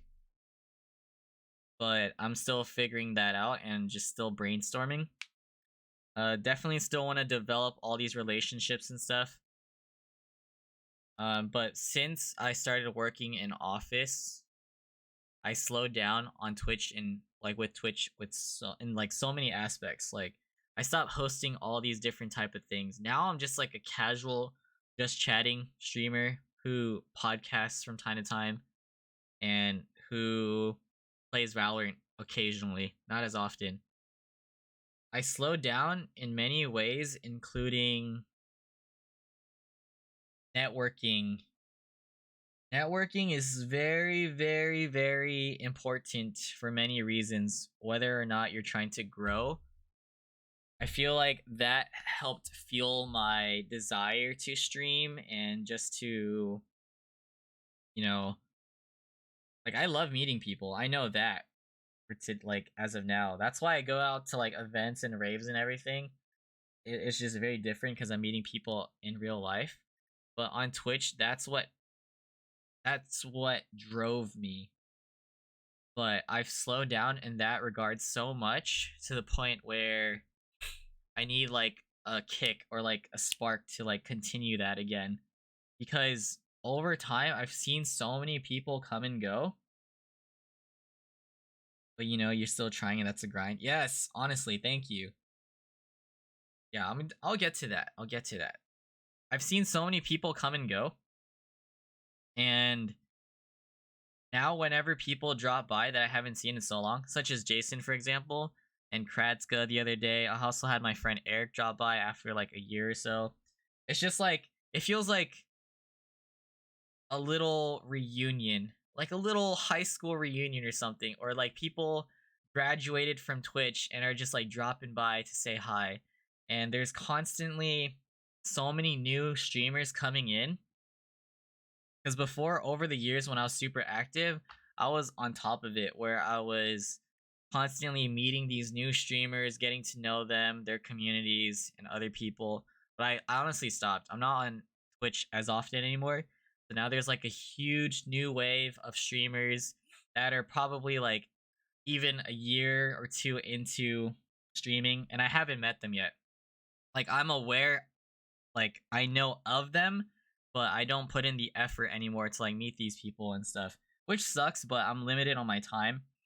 And I understand that I'm in a happy space right now where I'm comfortable with who's in the community, and I'm not meeting as many people, like honestly anymore, on Twitch, like new people at like a great number. So if you're like a good way to dictate that is to kind of focus on is you could look at the like the followers and stuff, right? So like for example, when I was on that when I hit 1000, it was like a quick growth to 3000 and then it slowed down from there, which I'm okay with. For sure, I'm definitely okay with that. I love who I know now and we're like super close knit. Yeah, and like you guys are constantly in my streams too. Like I can't complain. But it's just like I don't have time anymore or just like that mindset to go out of the way to meet people as of now because yeah, like I'm already meeting people at raves and everything, so I'm super happy with that. And I'm just trying to focus like my time on other things. It's such a crazy balance, like a seesaw type of thing. There's like if as I'm doing something, I could be doing something else and I realize that. Yeah, what's up, Mochi, by the way? Appreciate you for dropping by. The Raver. So, my goals now, I want to maintain like these real relationships with people, and I want to find content that I'm passionate about. Like, I do want to have a set niche and like a set direction, but I'm struggling. I'm honestly struggling. I have so many random ideas, but it's all very like stage one type of thing. There's no in depth um like I've always thought of so many things and it would just like stay in my head or I would try it out and I would just like stop. But the podcast is something I definitely want to change or grow, but I don't know how yet. And I mentioned it earlier, I do want to have a team, some sort of a team as long as I know like what we could do with it. Yeah, like collaborating ideas, like to actually make this a thing. Because right now, this is like my mindset. I'm just like, okay, I have a sign up list. Okay, I'll invite people like a few days in advance. That's it. And I'll try to keep it consistent, like at least one episode a week. But realistically, like, I don't think a lot of people are very interested unless you're already in the community. I need to find a way to expand that. Whether if it's to have a team or like set segments, topics, ideas, advertise it. Again, having a set schedule, just taking it to like further heights, new levels. Yeah, grow that. Have a co-host, exactly. Things like that. It's like I know there could be many add-ons, but I'm doing everything on the fly right now. I'm going to be honest, I don't know when these podcasts happen. Exactly. That's like my point. I don't have a set schedule or anything. I wake up and I'm just like, I want to do this. I'm going to do this tomorrow. How am I going to do it? I'm just going to start planning right now and just let it go. And that's what I do. So everything that I mentioned, tournaments, mini games, game shows, karaoke, dating shows, podcasts, charity, like everything, all these things are literally always on the fly. Like there's no set schedule in anything. There's no motivation to plan throughout the week to like have everything go according to schedule. That's why I want to take you to that next level, but I just need to be satisfied with the content that I'm willing to give out, and I just need to have like that whole plan, like set plan. So I definitely might need help for sure. Not an org. I don't want to start an org or anything. I just want to focus on like my specific content. And the things I'm most happy and proud of are definitely either the random game shows that I have or the podcast. Those are the two main things. Like, I'm honestly not very interested in gaming as much anymore. But who knows? That spark might jump up again, where I could start hosting tourneys again, but at a very, like, I guess mid level for my standards, because it is tiring. You need a plan. I do need a plan. I might definitely need a co-host. I thought about that. Make up topics. No, for sure. Like, all these ideas are absolutely amazing. I just need to make it happen. A trailer would be so sick. Yeah, a set schedule is something I need to think about to see if I want to commit to that.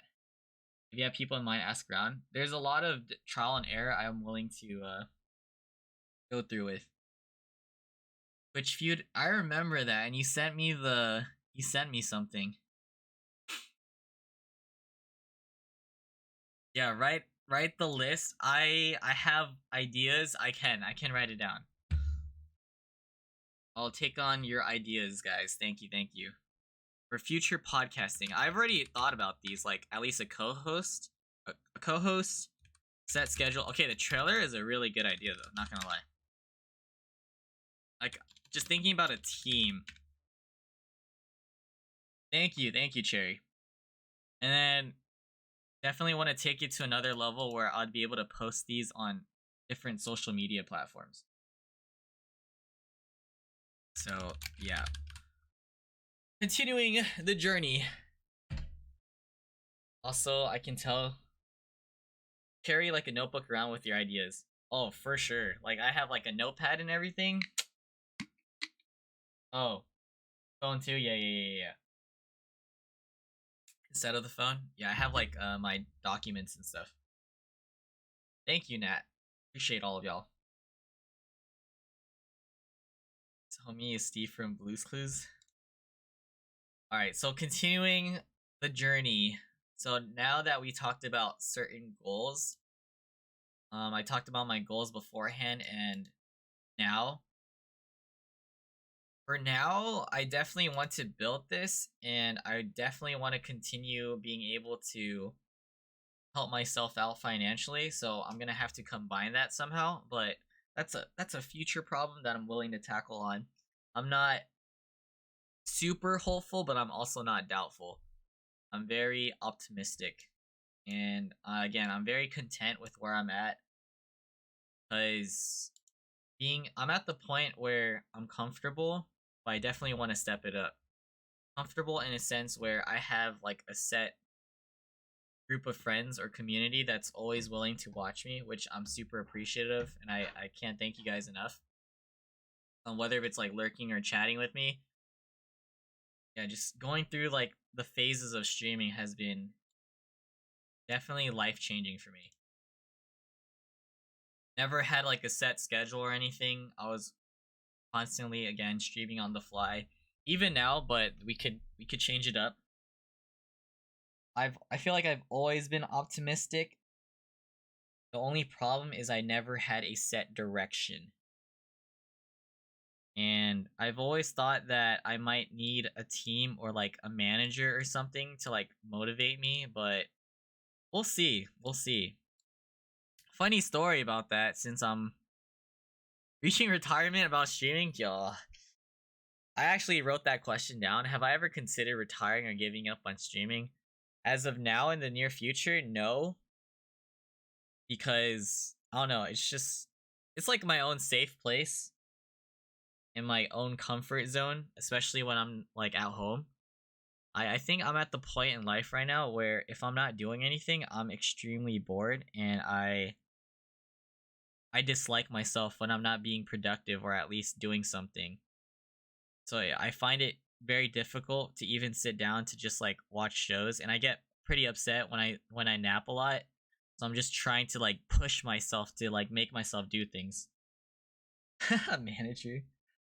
Advertise. Okay, I'm writing this down actually. Thank you. Jason, you're helping me out so much, man. Thank you. Especially because you streamed a lot back then and you're a creator yourself. I love this. I can't commit this much time, but I'm taking some of these ideas for sure. Okay, I love these questions. Yeah, I'm gonna write these questions down as I continue. I have an outline of how I want to tackle on these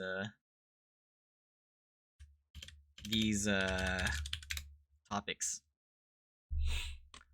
Okay, so I talked about my goals, so you guys probably have a better understanding of what my mindset was like before and now. Um, I think I'm very more so open minded when it comes to how streaming could help me financially. It's always like good extra money. And again, beforehand, I was never into like subathons, donathons, and stuff.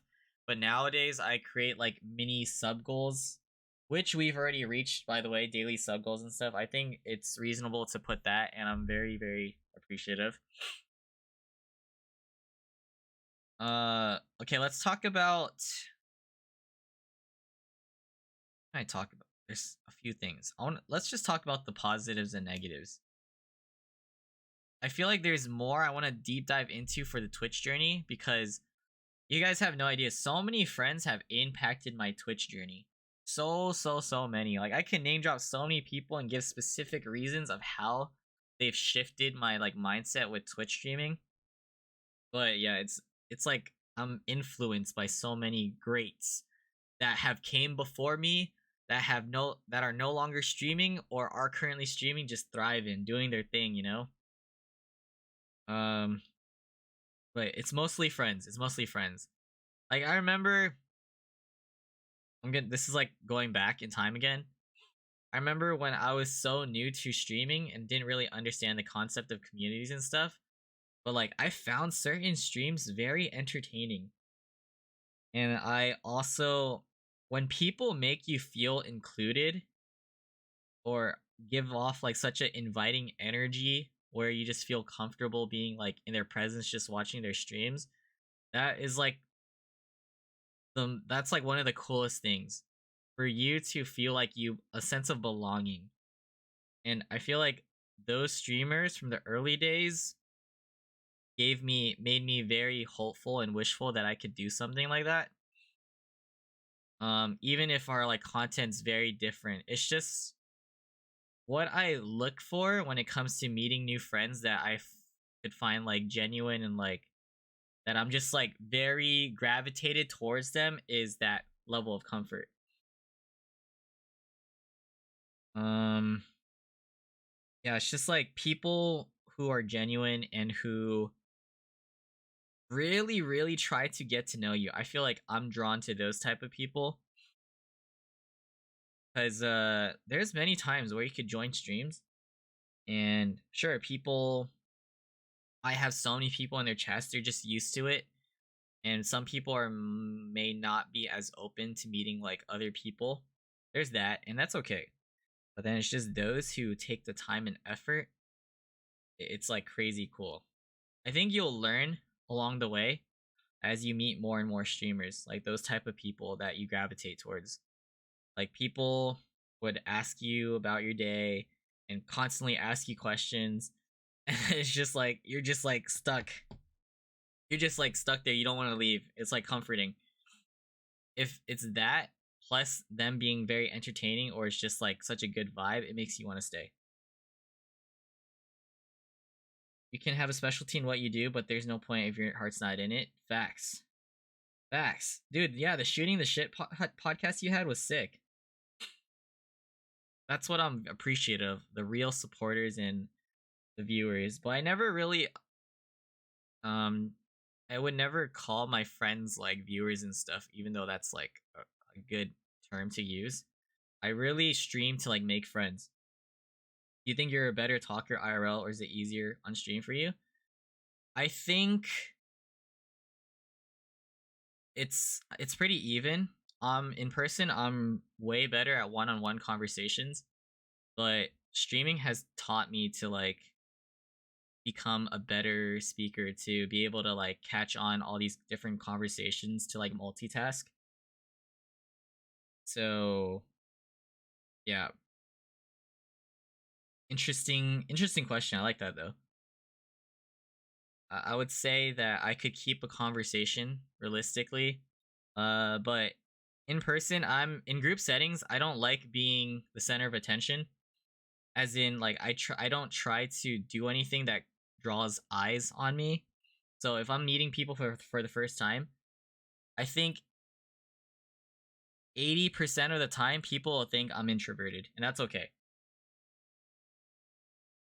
There's a thing where I don't like information in a way is power, where you don't want to give too much about yourself because you would become too vulnerable. I know there's like a psychology behind that.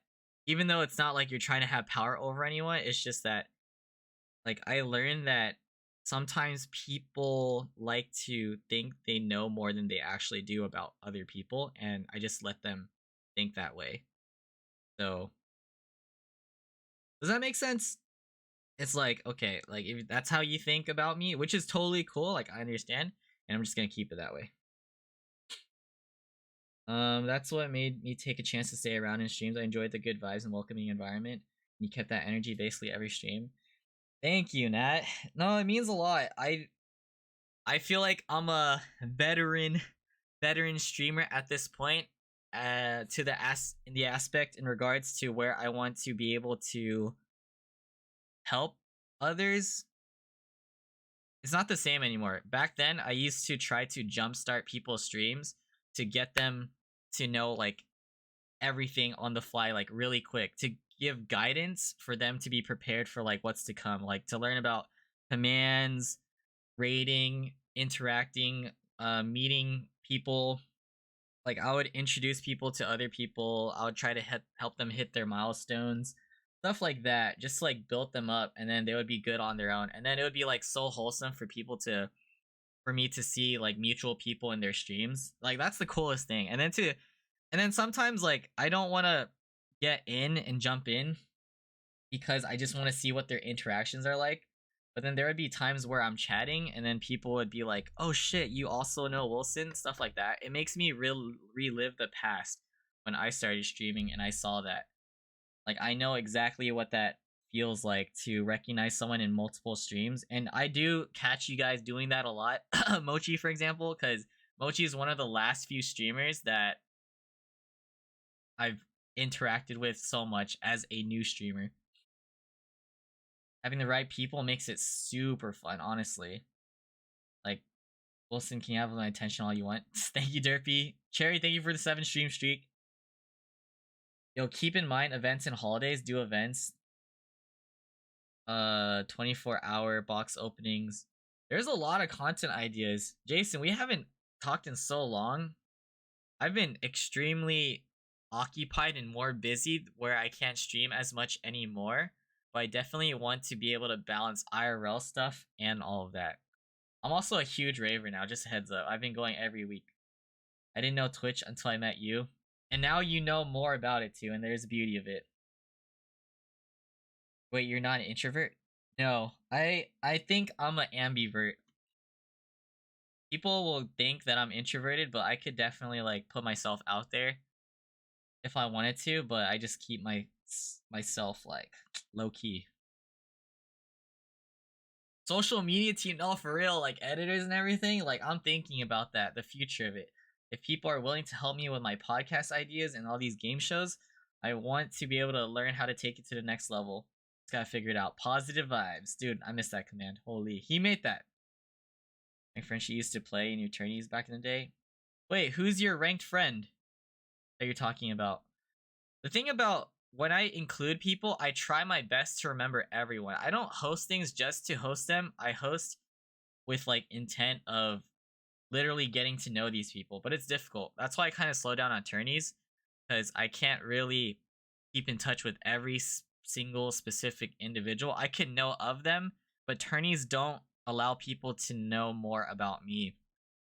So that's why I'm trying to have these events where it's more sociable and where we actually get like past that surface level. Yeah, you're definitely a best streamer in comparison to me, so I personally learned a lot from you.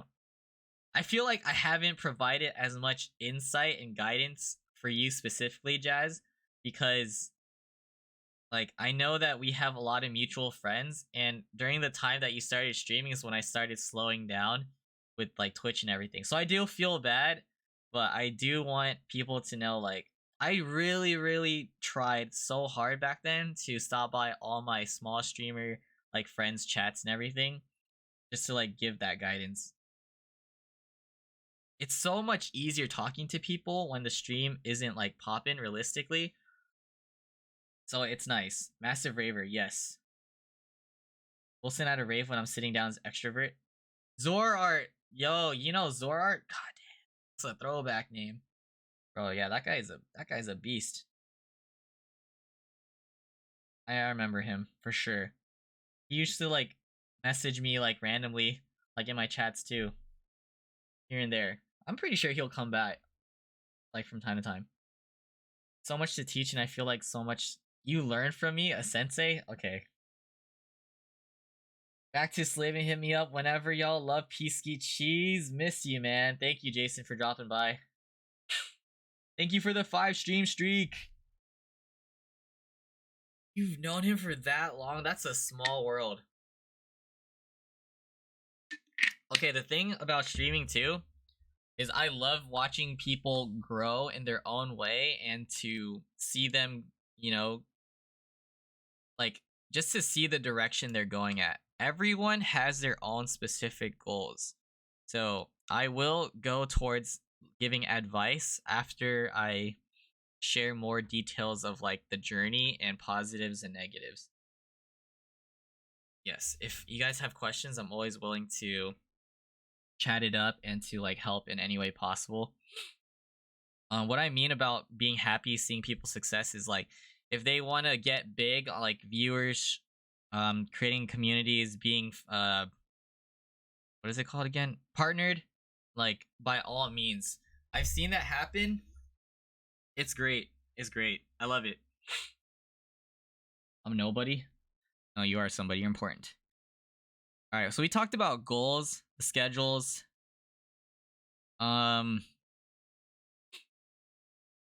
Ooh, maybe I could talk about the ups and downs. So the ups and downs, I'll summarize everything. Obviously, making friends has kept me going, and that's what drives me constantly. Like you have to start from somewhere, right? So in the beginning, of course, I was streaming again to nobody. I was just streaming to my like nobody knew. I was streaming to my friends who are already playing games with me. Right? So there was that. And then if you invest time, like I don't know, sometimes maybe you just need that aura where people just enjoy watching you. You know, there's like a I don't know if it's called a stereotype, but there's a thing where people believe that you just have to be really good at what you do, like at the game, to gain recognition, or I forgot what else. But to me, it's like you need to be able to network. You hear that a lot, but it's more than just dropping into a stream and saying hi or rating someone once. You can't just do that and expect like a give and receive exchange, right? It's not a transaction. Like you can't develop transactional relationships. You need to actually get to know the person, I feel like, and you have to keep it genuine to be able to build this like the network. That's like the route that I've been going through. Like whenever I talk to people in their streams, I have no expectations for them to drop by my streams. Like that's if they want to, then that's great and I would appreciate that of course. But I literally tried to like talk to people just to get to know them back then. Just for those personal reasons, just literally to get to know people and to see what their vibes like. And yeah, that definitely slowed down, which sucks. But from that, like that behavior and just going on about that has led to great success when it comes to meeting these people. Yeah, you could see what people's like intentions are. How you barely slept? That was mainly because I was working from home. So I was able to just like pop up the laptop while I stream and just suffer, but with lots of fun. Yo, what's up, Mike? Good seeing you, broskis. Dude, I heard Dabin's gonna be in Hawaii. Sometimes I wish I started streaming when I was still grinding TFT, but I barely play games. Yeah, the burnout, it's real. It's real. That's how I feel. But I've always been invested in like relationships and friendships. So yeah, I think people could kind of get a read of that to begin with when they meet me, or at least in the past. But again, now I feel like I've slowed down and I feel bad because I don't really keep up with a lot of my friends' streams anymore. It's just very random whenever I do. But I'm still trying to lurk here and there. I used to farm the shit out of channel points. Like for all my friends' streams, I would average like around 50 plus thousand and everything, especially for those who stream a lot. But now I could barely get like a couple hundred in because I don't know. Just there's a difference when you're like working like in the office and stuff. Just the energy and time. Okay, but positives and negatives. More so positives. Different communities. I've had my fair shares of being in different communities and staying connected to certain like individuals or groups. Um the networking, especially if you want to grow.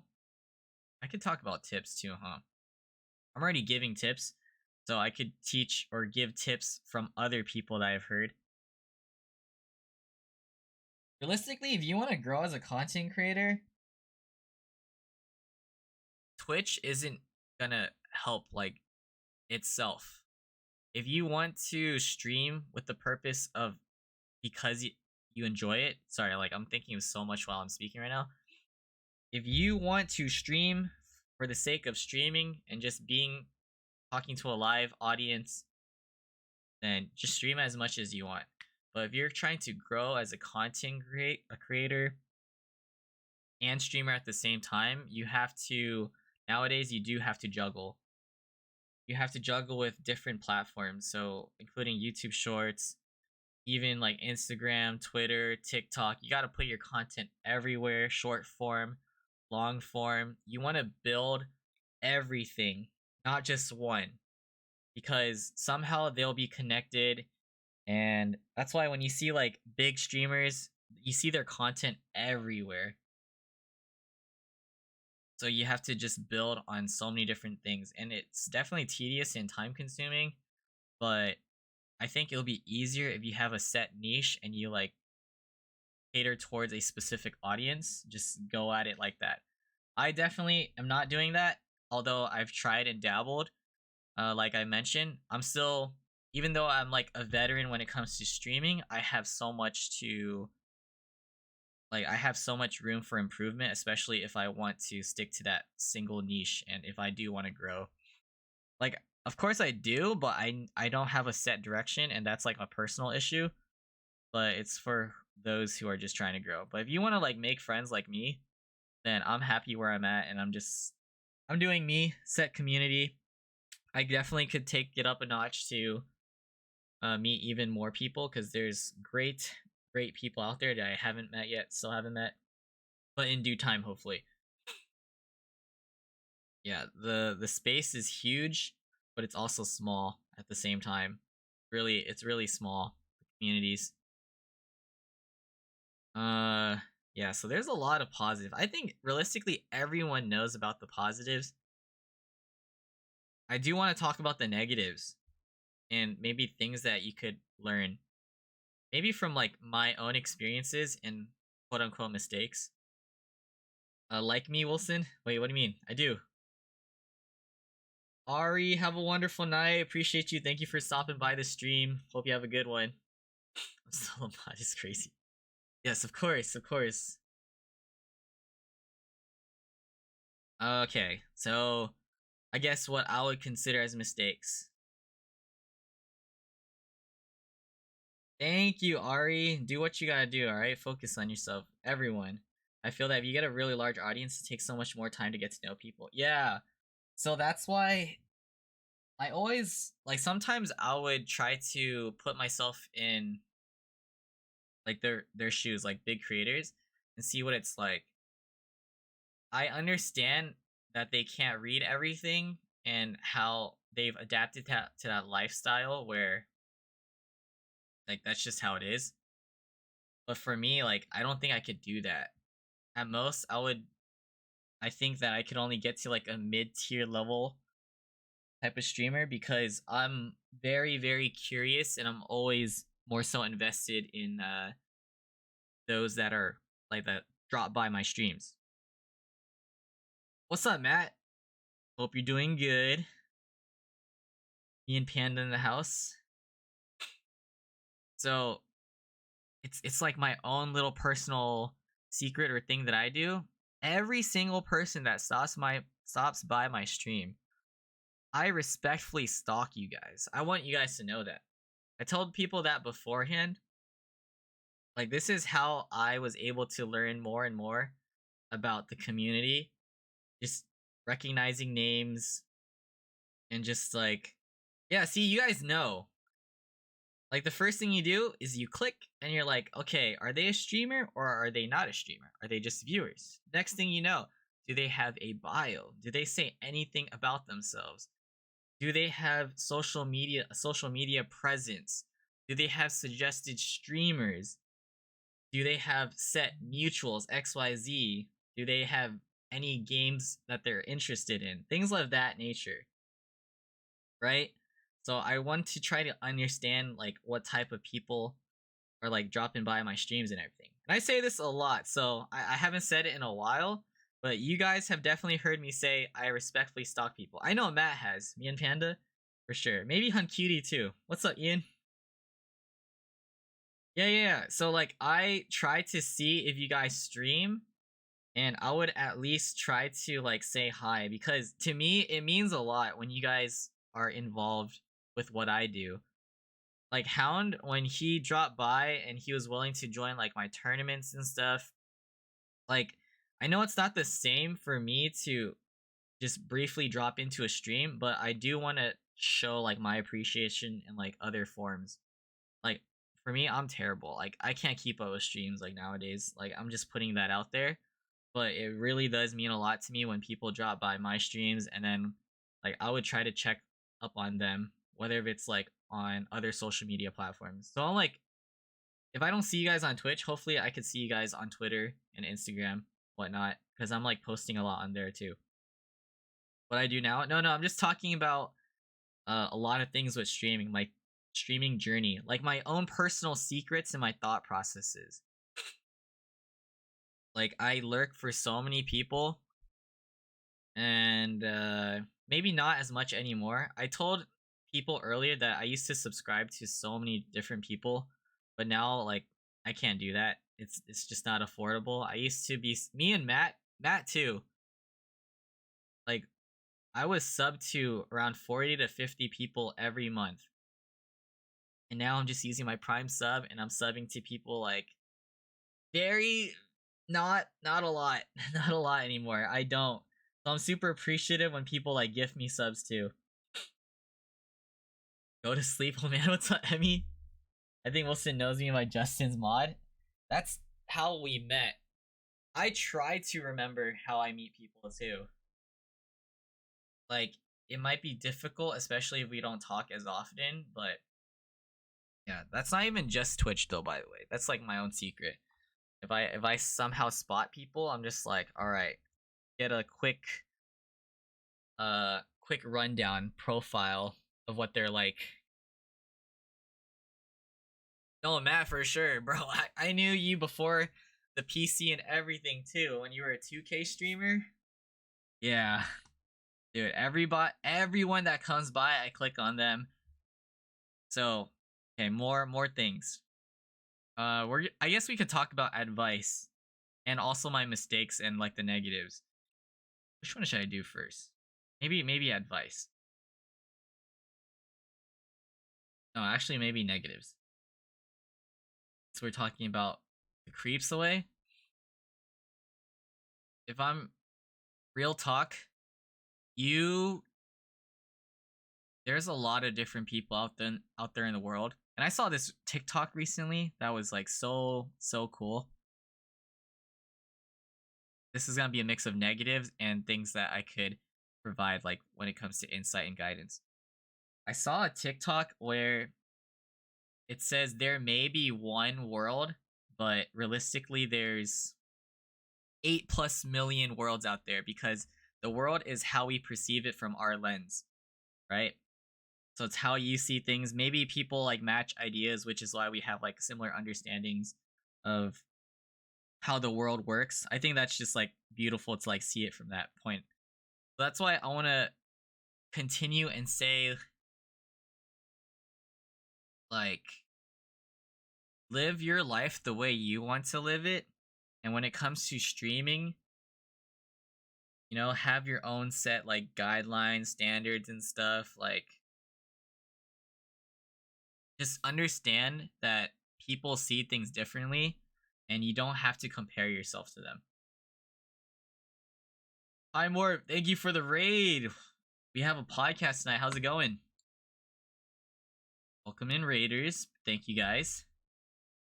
How was everything? Okay, what I'm getting at is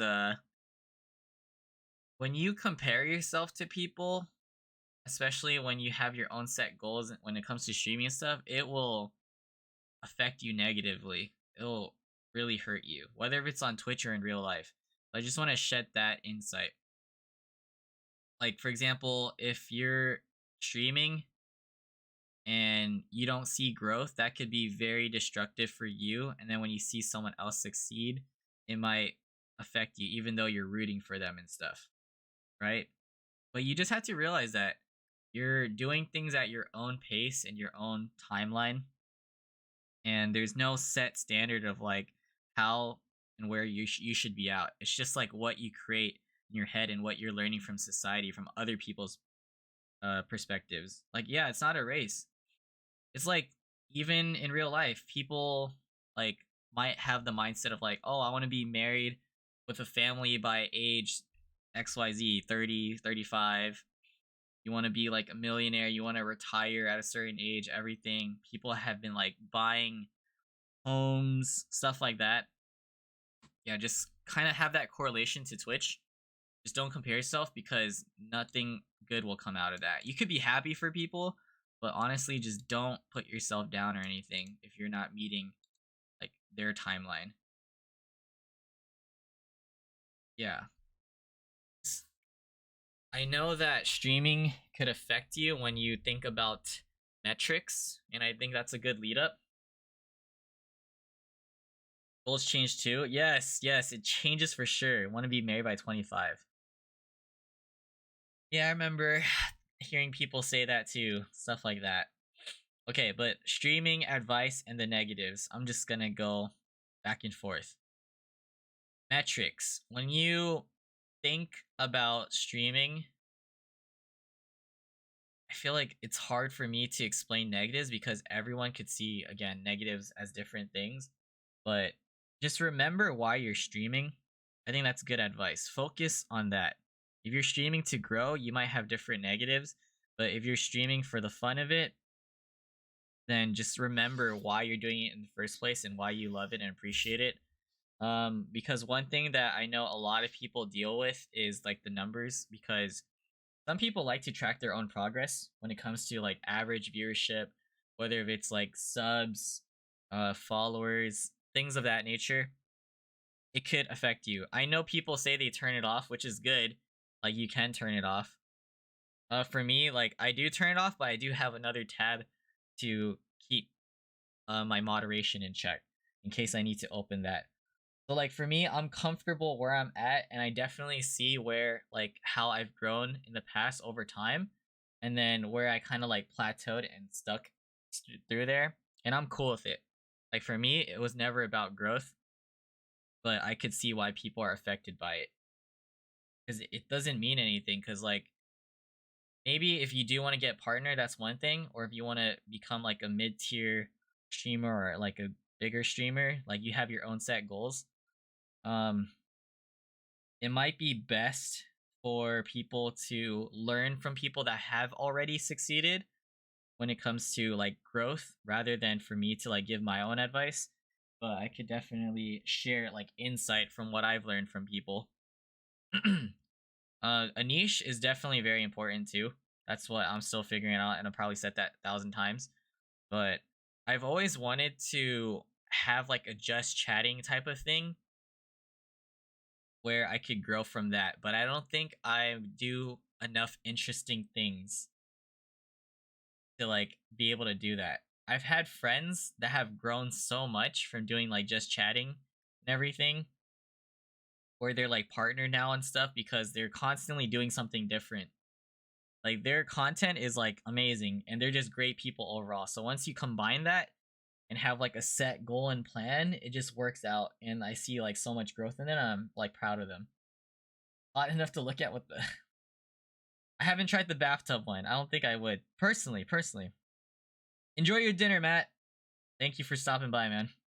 Higher by 40. That was goals. Have a good one, Steve. You too, man. Thank you so much. Yeah. Advice.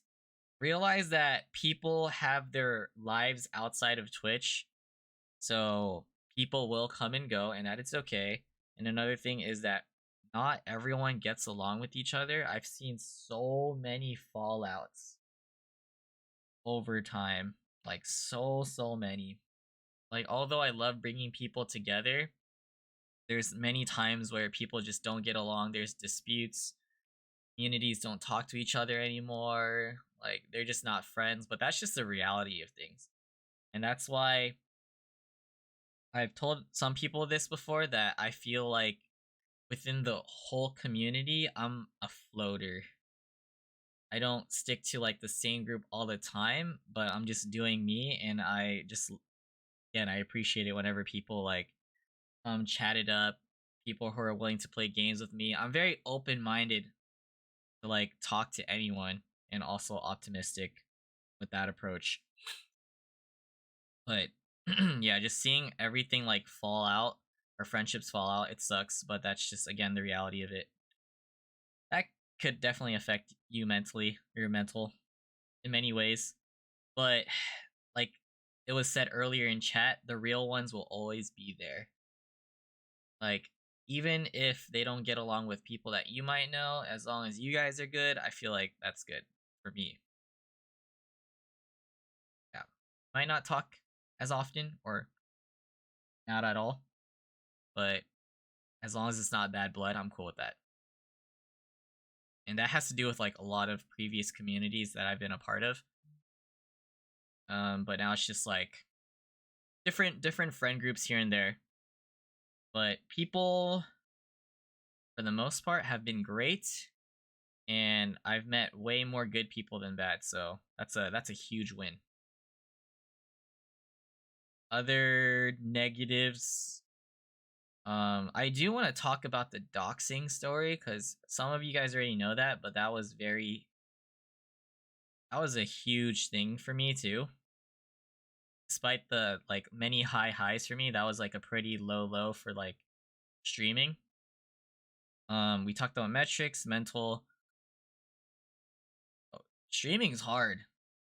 Okay, before I get into that, streaming is tough because a lot of people burn out and they feel like they can't like perform, or you would get imposter syndrome, or you just create like a false, like you create like an invisible standard for yourself, and once you can't get to that, like it affects you, whether it's like metrics or just like thinking that you're entertaining, or just being able to give your all out there. People are constantly tired and burnt out, so they don't want to stream, and then that could carry over. That has happened to me like from time to time back then. And what I mean is that like clicking the start button is so difficult sometimes. Like you might feel extremely anxious and you just don't see a reason to stream. You just feel like you can't like talk to people for whatever reason, and that could carry over. Like if you feel tired, you're just going to be like, "Okay, I'm just going to sleep in today.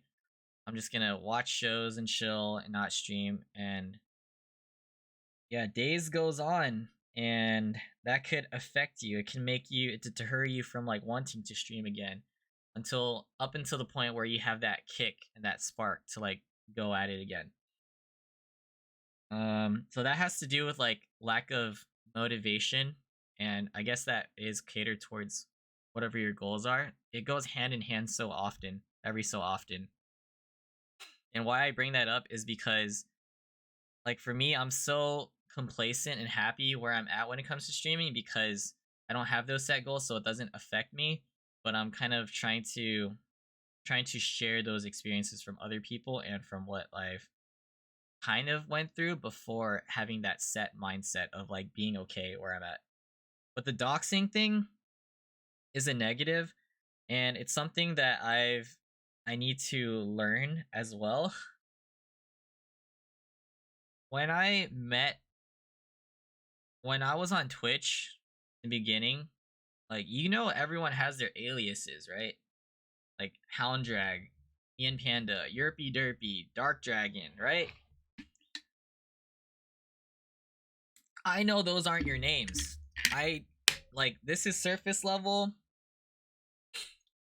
You guys are your own individuals. You have real names, lives, everything, right? So you just have to remember that this is the internet. I've become so accustomed to meeting people in real life and connecting them in real life and everything that I'm so comfortable and used to like meeting people and to like call them by their actual names and just like it it created like this false, not like a false illusion, but I'm just super comfortable on Twitch. It got me to that point where I'm just super comfortable on Twitch that sometimes like in the past I've slipped up and I've like doxed, like for example doxing like cities where we've met and all these things, or like some people aren't on,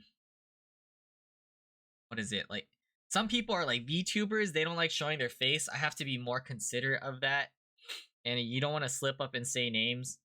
Yeah, like the parasocials, like realistically I am friends with these people, but other people aren't, so I shouldn't be the one to like leak that information. It wasn't like anything serious, like I like address or anything.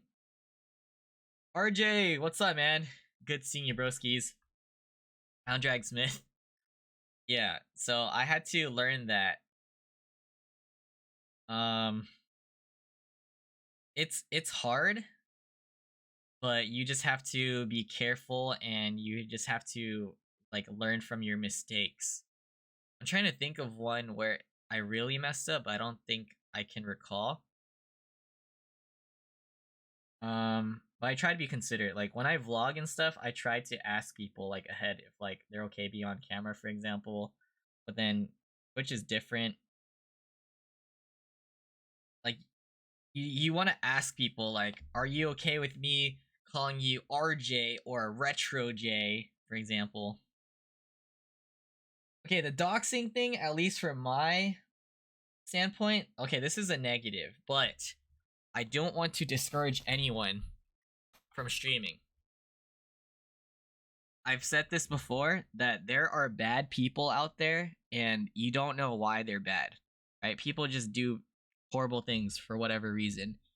I don't know if they're just bad themselves or they're bored, immature. There can be many things. But I'm going to tell the story again. One day this was back in 2022. I think this was September or October. I was streaming at like 4 in the morning with my friend Shill, who I talked about. He was on my first podcast. I was doing like a on the spot, because I do a lot of things on the spot podcast. So it was spontaneous. I had him on and we were just talking, catching up about life and everything. And there's not a lot of people awake at 4 in the morning, right? Some friends are not, well, most of the friends are like they gotta sleep for work, whatever. But I work from home, so I was chilling, big chilling. So I remember I'm a very open person, and so whenever people join the streams, like I love like communicating with people, getting to know them and stuff. So there's one particular individual who I was talking to. I honestly don't remember the name. They were new to my stream that night, and we were just chatting it up, right? What I didn't realize that there was quite a few red flags or connections to this person, and I'll explain further after. It's grown. Oh my god, bro! Thank you so much for the 5 gifted. I appreciate you, man. Hope you're doing well. I also don't know if I told you, but I met your cousin at Beyond, and now we're homies. But thank you so much for the 5 gifted. You're too kind. So this story, again, if you guys have heard it, you heard it. So this person was in my chat. We're talking about random stuff, getting to know each other. Oh, which cousin? Shit. I don't know. I don't want to dox the name, but it's a raver. It's a raver that went to Beyond. Yeah. Who lives not too far. Okay, you know? Okay, cool. Alright. So where was I going? So I was talking to this person in my chat while me and Chill were podcasting. Just imagine me and Chill on the screen right now, and there's a random person in my chat. It was like one of those quiet nights. Not a lot of my friends were awake. I don't remember if any of them were in the stream. But I remember I was in the just chatting section of Twitch, and I was just chilling, talking about life with Chill. And then I randomly got a text message on my phone from a random number, right? And what it was a message of my address. Just my address. And I didn't think too much about it. It was like 4 in the morning, and I'm like, why am I getting a random message? My address. I'm like, okay, whatever. Put my phone down, continue talking to Chill. So after that, after this, I think 30 minutes passed by, right? I look up and I see like a flashing light out my window. Like it's a really powerful white light. So I see that, I'm like thinking in my head, I'm just like, something up right now. And then all I hear is a loud ass knocking on my front door. Like a freaking loud pounding. And as soon as that happened, I was still streaming. I was like, oh shit, I'm getting swatted right now. Like that was the first thing that came up to my mind, because I've seen videos like this before, and it just connected to big streamers. So I get up, I told Chill, wait, I need to go get the door. Someone's at my door, right? So I'm walking to the door. Someone's banging the shit out of my door, and it's the police, and they're yelling at me. They're like, open the door, blah blah blah. Like they were just like super aggressive, like with their speech, right? And at that point, I'm kind of shaking a bit, because I'm just like, oh shit, this is actually happening. So I'm just like, okay, I'm gonna open the door, right? So I open the door, and all I see is a bunch of cop cars lined in front of my yard, or like the front street. A bunch of dudes all like dressed up in their gear and stuff. Bunch of flashing lights at me, and their guns all pointing at me. So I literally have like so many police officers with their like just pointing their guns at me, and all I could think about is like, I'm getting swatted right now. Like holy shit, this is real.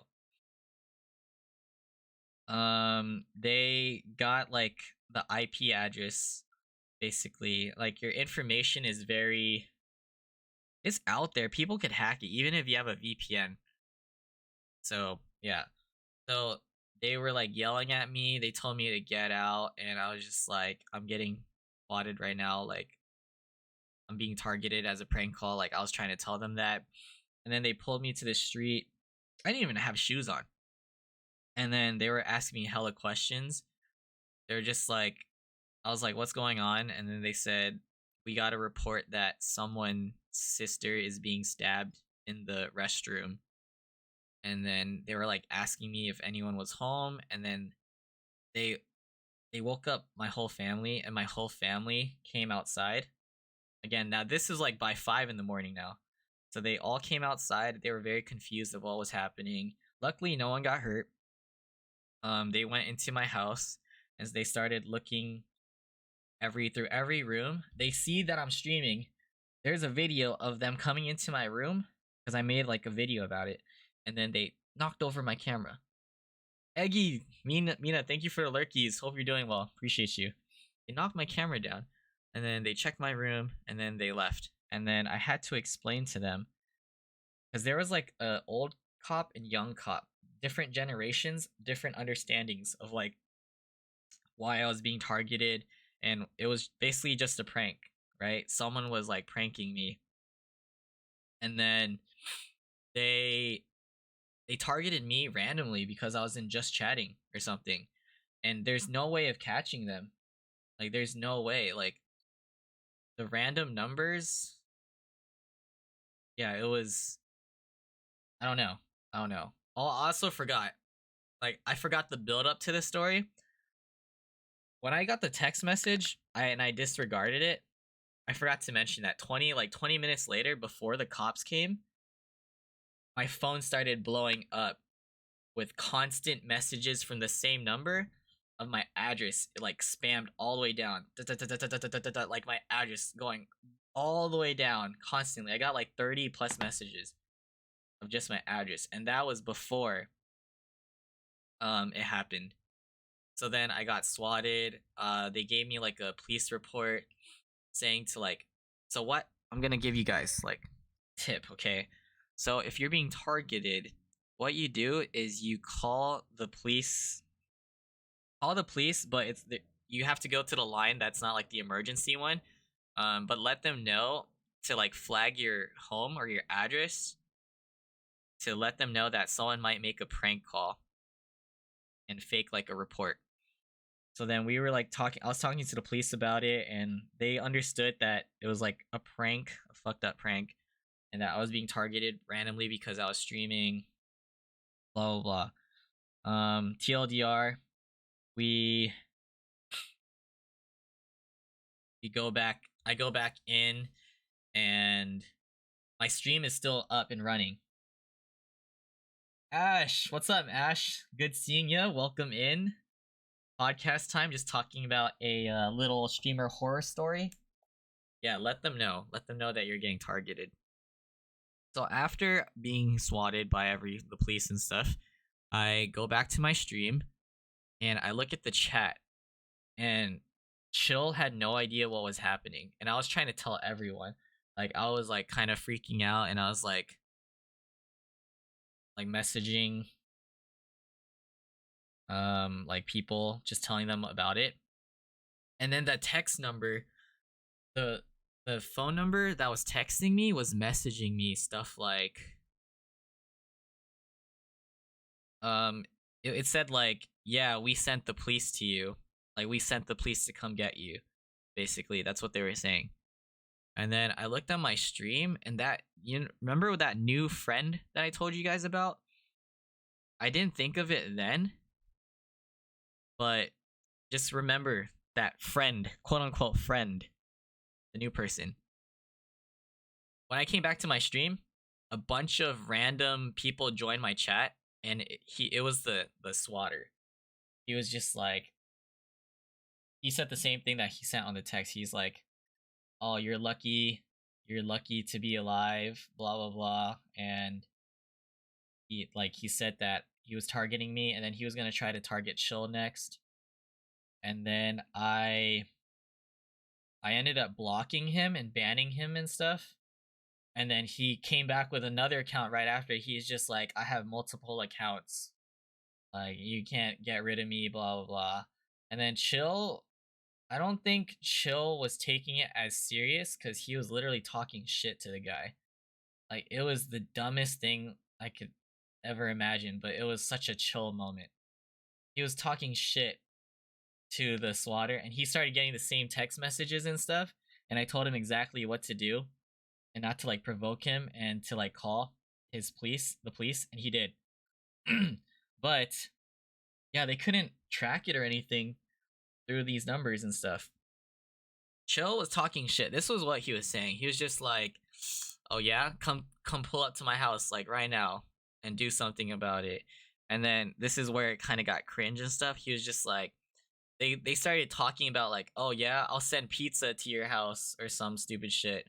And then Chill's like, oh yeah, while you're at it, why don't you send some ABGs and all that and everything. It was so dumb. They were literally like talking shit to each other. And and then and then I banned the guy, so I banned multiple accounts, right? And then I look at the friend, like I posted on Twitter, TikTok, everything. I go back to the chat and the friend is still there. And I open his messages because if you click on someone's message, like as a mod or as the streamer, you could see their previous messages. And it clicked to me. I was like, there's no way this is a coincidence that during all of this swatting that this person just showed up into my stream, like right before it. So I look at his messages and I would see like when the police came into my room, he would be like, "Oh my God, Wilson's dead. He got taken out. The SWATs are here. Blah blah blah." And it was very weird and dramatic to me. And they get, basically what I'm saying is like these people, they get off of like seeing the reactions of like the police actually coming to the streamer's house and everything. They get a thrill out of it. So I pieced it together that he was in on it, and then I banned him and blocked him and everything. Right? So I try to warn everyone, but I'm a small ass streamer, okay? I'm a small streamer, so this did not go viral or anything. No one really talked about it. Maybe got like, I think I got like a couple hundred, like, or not even 100, maybe 100 likes on Twitter. It just didn't go anywhere, which is sad. And I tried to post it on TikTok and stuff. It didn't do anything. But I just wanted to at least try to help people, right? So that was a scary moment for sure. And I was trying to explain to my family, like, I don't know why people do bad things. It just happens. So that was a crazy story. And I ended up blocking the number. I got the police report. And the crazy thing after is a month later, I was just streaming and I was just trying to like forget about it, you know. I was just minding my own thing, just trying to like not relive the moment. Because I don't think it hit me like that I was in a very scary situation. Like I don't feel bad for myself. I'm glad it was me rather than anyone else. But I started like over time I started thinking about that moment of like, okay, what if the police were like overly aggressive and stuff? What if anything could have happened? Right? Cuz they were legit pointing so many like guns and stuff at me. And it just, I didn't really like think about it until like later. And then a month later, this is November now, when I was streaming, I started getting a bunch of text messages one night from a different number, and it said, "Guess who's back? We're gonna come get you again." Stuff like that. So I thought I was moving past this already, and this was a part 2 moment.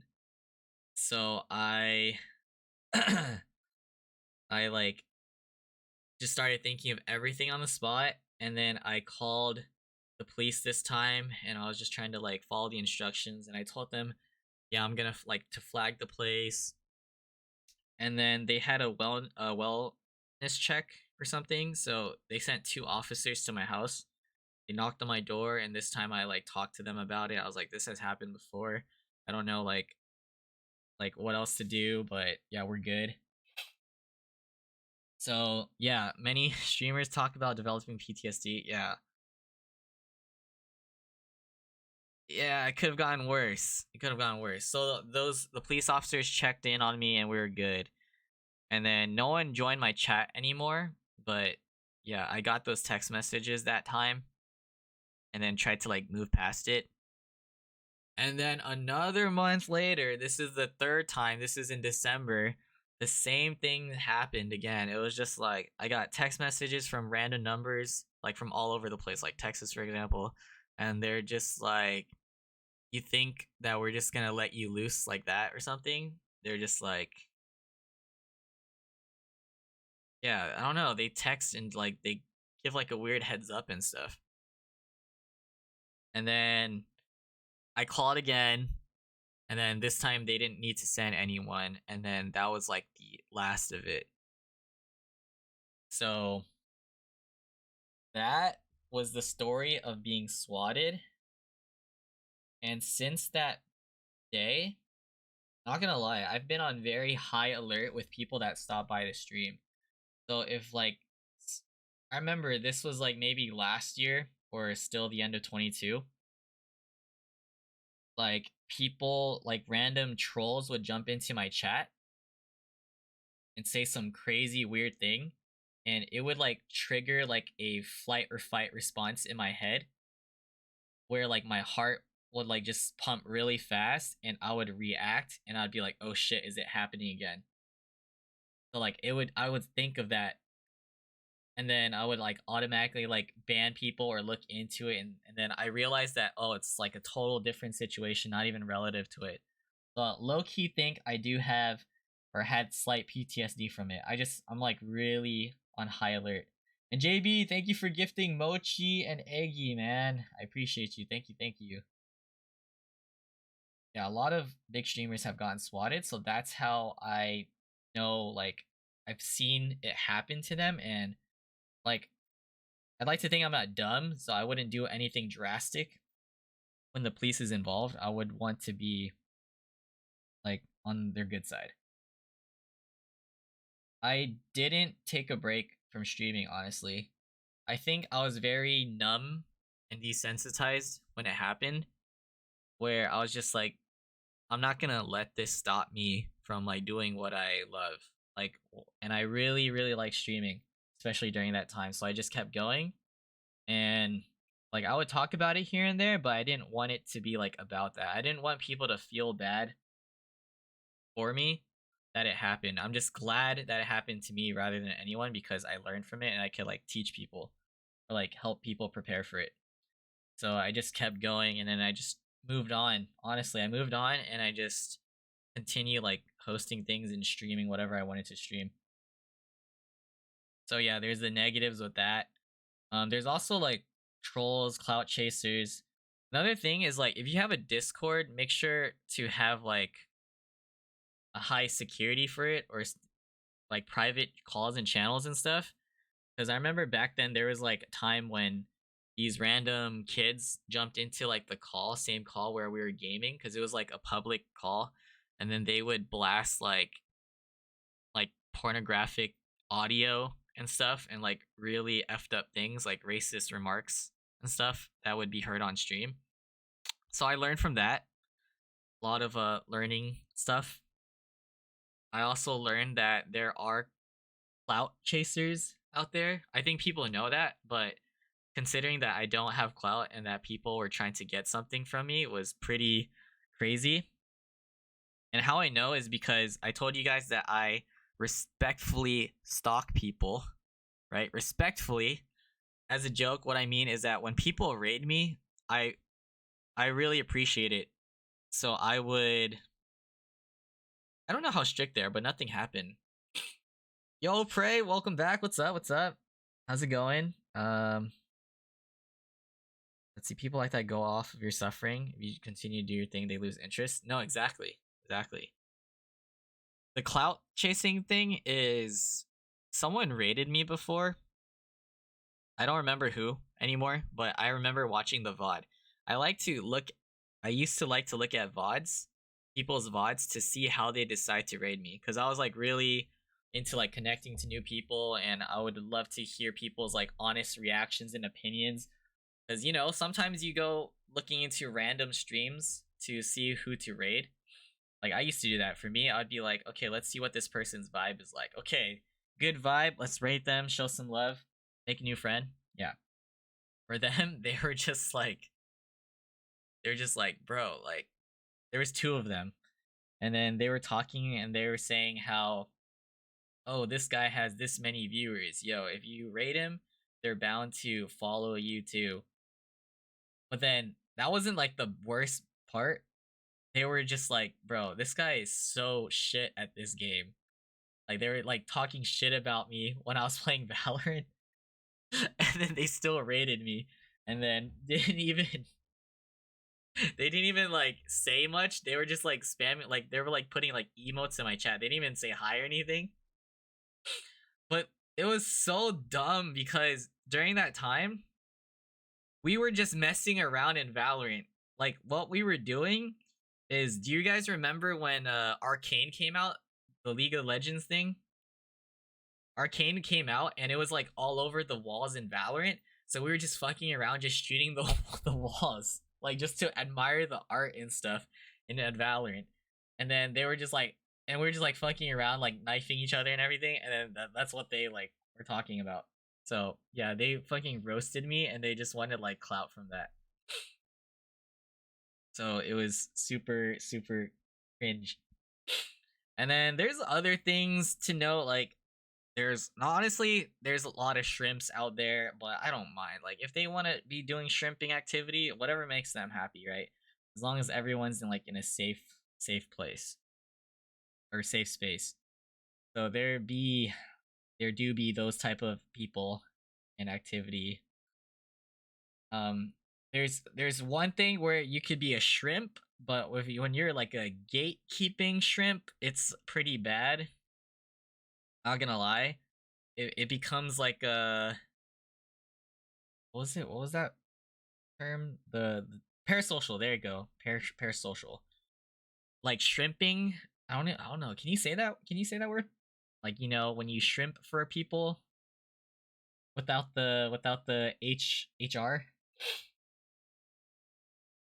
Yeah, like people who are just like obsessed with, for example, like, oh, there's like a pretty girl or something on stream. They only watch like pretty girls and stuff, and they would like do so much for them and expect like something, or I don't know. They could do so many things. They could give, I don't know, tons of money for whatever reason and have that parasocial relationship, thinking that they're hella close, and then just gatekeep people from like getting close to them. I've seen many things like that, and there's different levels to it. I don't want to say anything because it might make people think of like specific individuals, and that's not the point. But as long as people are safe and they're good, then it's cool. You like who you like. You, if you want to like talk to specific streamers to be close to whoever, just by all means. It don't matter. Jacob, what's up? What's up? What's up? Thanks for dropping by. I put the M, yeah. So there's that. But you just be careful. Like people F around so much. They try to like make streamers react in a negative way or something. I've seen that many times. Like even other streamers too. I've seen other streamers go into other people's chats and they like try to ruin their day and stuff. Edgar, hello. Thanks for checking in. Thank you, JB. Thank you for the info. Yeah, positive vibes, exactly. Thinking of other negatives, we talked about my swatting doxing story, clout chasers, trolls, how it affects you mentally, the metrics. It's so easy to feel alone. I think I briefly talked about that. I feel like it's hard when you try to get over the hump of like meeting new people and stuff. And it is very difficult and energy consuming when you try to like talk among yourselves if there's no one to like talk to. Sometimes that's just how it is, and you just have to be okay with it. And don't let it deter you from streaming, especially if you just want to like, you know, just have your own space. And then we talked about a brief about imposter syndrome. That's kind of like when you create like expectations for yourself and you feel like you're not meeting those standards, and then you just lose like sight of yourself. And I feel like I'm pretty decent at straying away from that because I tend to stay away from things if it doesn't make me happy. So like there was a time where I was playing so much Valorant in gaming where I realized that I wasn't enjoying it and I was just playing for the hell of it. And I think like I don't know if it was true for me, but I feel like back then maybe people were watching me specifically because I played Val. But now that I just do more just chatting and stuff. Like I don't get to connect with as many Valorant streamers or like Valorant community members, and I'm like totally okay with that. What do you find most rewarding about streaming? Building a community? Yeah, like definitely. I wouldn't say it's building a community, but it's just like having the genuine and authentic relationships and friends. Like honestly, there's many times in the past where I feel like it was so difficult to stream and start stream because of like feeling anxious or feeling like just not in the mood. When I don't know, just sometimes you're just not having it. But then it's always a constant reminder that there are people that are willing to like watch my streams and to talk to me. Like that was a like beautiful reminder. And I feel like that was like the most rewarding thing. Just having friends like general. Because I definitely try to like break that boundary of surface level stuff. And even like offline, I try to like message people. Like I'm way busier now, so it's hard to try to connect with people, but whenever they do put in the effort, then I try to reciprocate it. I still remember how me and you met. Wait, who was it? Who was it through, or what was the occasion, Mike? Because I remember meeting. I know, like I could, uh, put people together to like remember how I meet people up through mutuals.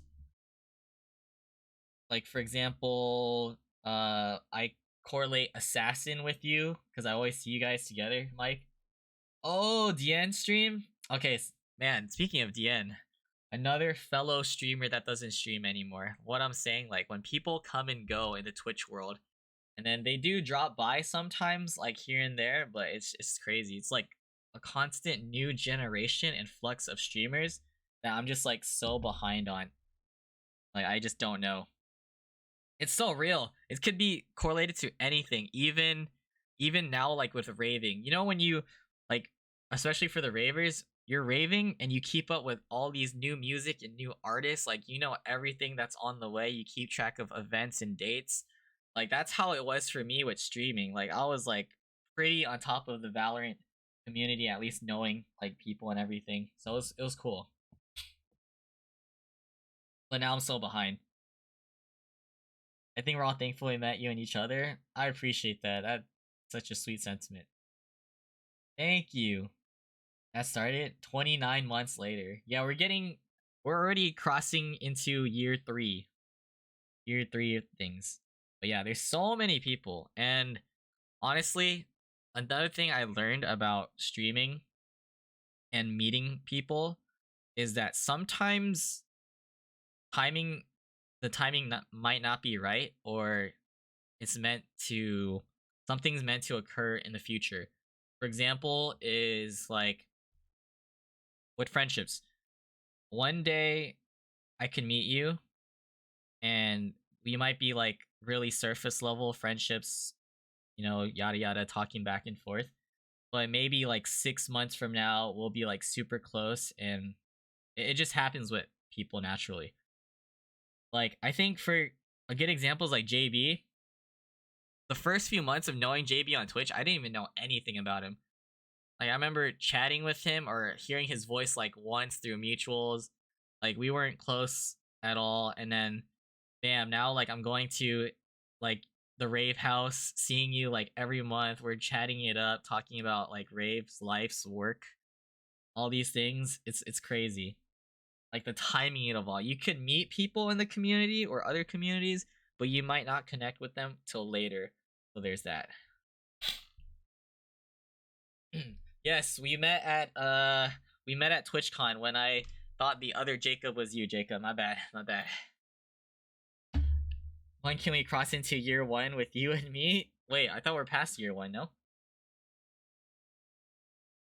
For some reason, Derpy, I feel like did I meet you through Hancutie? I feel like there's a correlation. I think of Hansuki. Yeah, Mike. Yes, whenever you come through. And it has been life changing. Being on Twitch, it's like a whole different aspect and avenue when you get to meet people IRL, because these are real people that you're meeting and you're connecting with. Meeting people in person has changed my life so much. and I could go hours about that. All these like meetups that I've done. I have like core memories, vlogs. It creates like I don't know this sense of I don't know. There's like this urgency to like want to make more connections and friendships in me. That's what it was when I first started, and I gotta be grateful for like everyone that's been here throughout the journey. I want to make the One Piece reference again. I think some of you guys have heard it, but I just want to have a reminder about that One Piece. I haven't even caught up with One Piece, by the way, but I like the theme of it.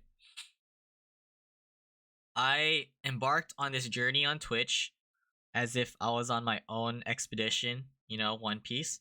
I'm meeting so many wonderful people along the way, realizing that people do come and go, but there are certain individuals that have ended up joining me along this journey and have joined my crew, aka like community. And then we're constantly like meeting more and more people, going through all these obstacles, sometimes straying away from each other, or just some people again come and go, leave the crew, maybe they rejoin, stuff like that. It's a beautiful journey.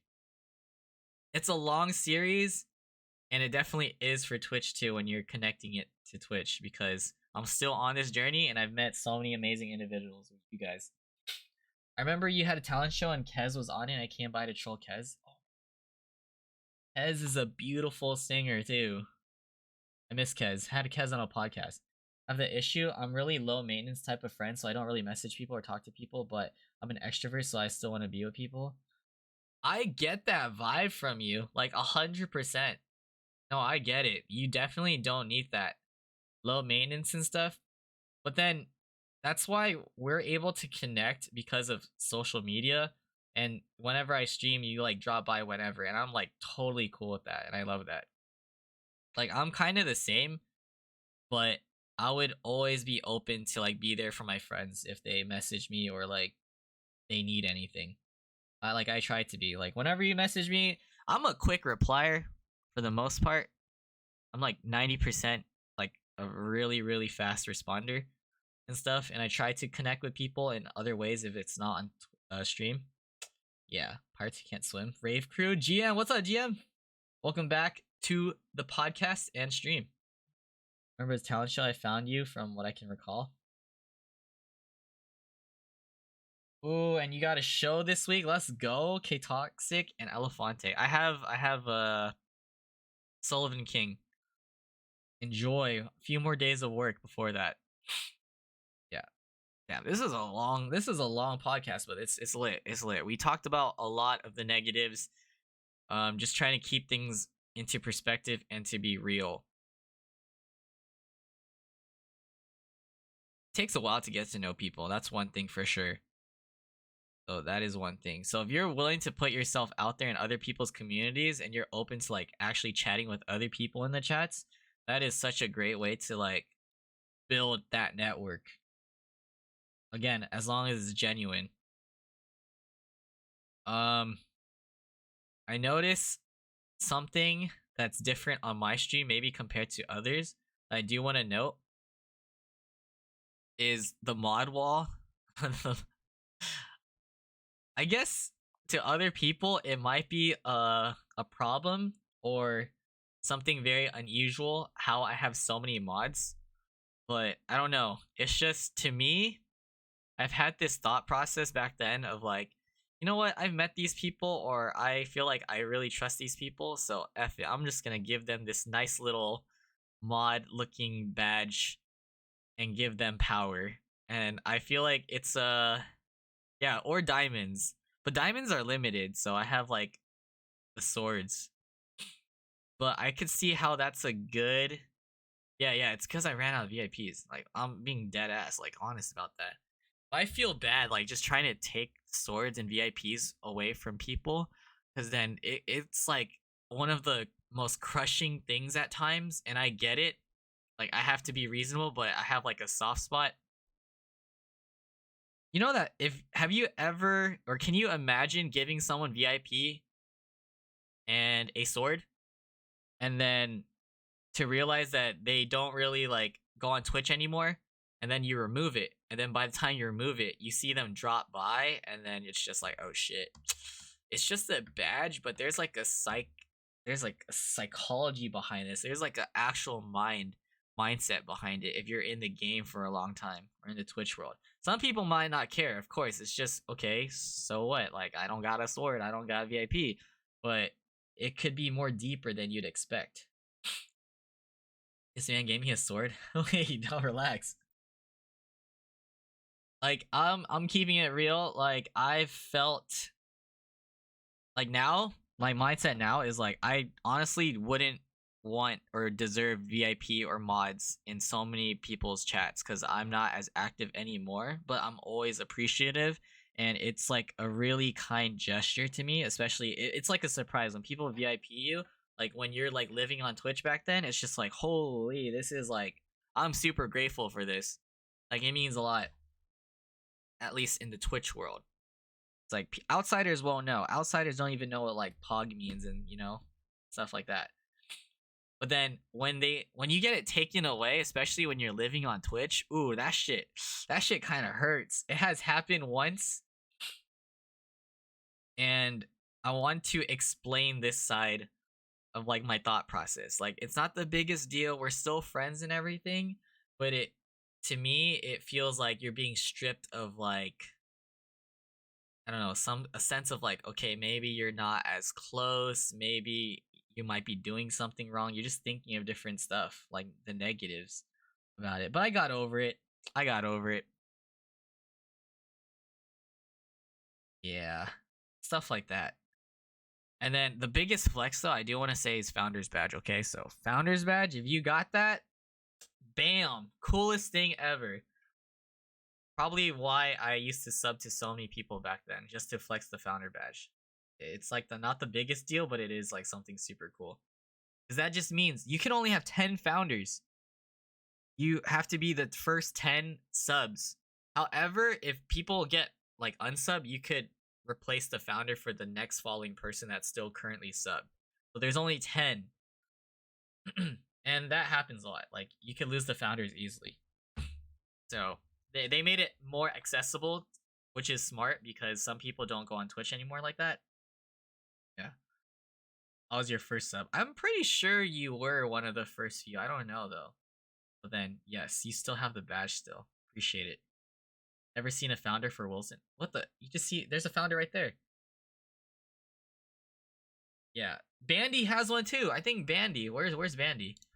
It got to the point where I pushed it over for Bandy to have a founder badge. And then I think Hi might have one. I stand corrected. That's my sister, by the way. So, of course, she would have a founder badge. You guys never really see her in chat because she's like a ghost. But she's here. Okay. And then I mentioned that you guys should juggle with other platforms if you're trying to grow overall. The Twitch journey has been deep. I've been talking about this for hours. I don't know what path I want to go at. But right now, other than Twitch, on IG, if you guys follow me on IG, how would you guys describe what kind of presence I have on IG? I wanna hear this if anyone has any thoughts. If not, it's totally okay. But I'll talk about TikTok. I have 2 different TikToks. I have one that's meant for real life and just like raving type of content that I could think of.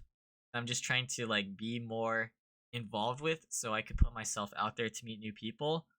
And then with the Valorant one is more catered to like Twitch streaming and stuff. So I would just put like random Valorant clips.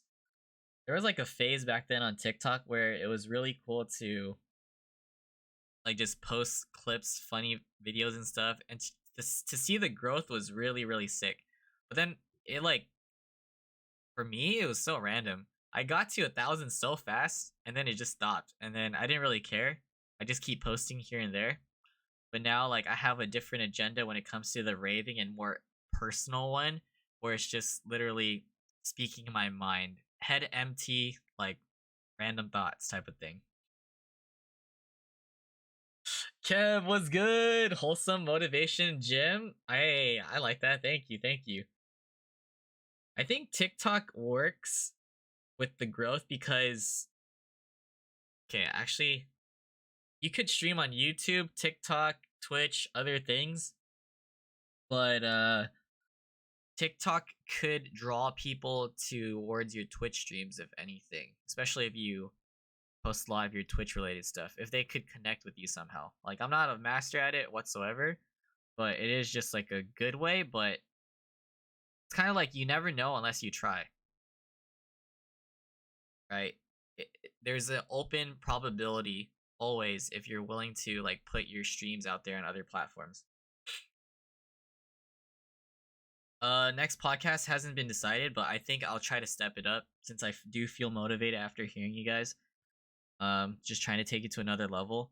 But yeah, for my if you guys have me on Instagram, feel free to follow. I feel like I've mixed my Instagram to all sorts of friends, which is super cool. And I'm trying to learn to be myself more on like all platforms. If you feel like if you think like, oh, maybe I shouldn't post this, or like if you feel more comfortable posting in like your close friends, close circle type of thing, that's what like I'm trying to push like beyond the boundaries of like my level of comfort. I saw a TikTok earlier that kind of hit where it's just like TikTok is where you cry um and love like you start loving strangers, something like that, because there's so much wholesome stuff on TikTok sometimes.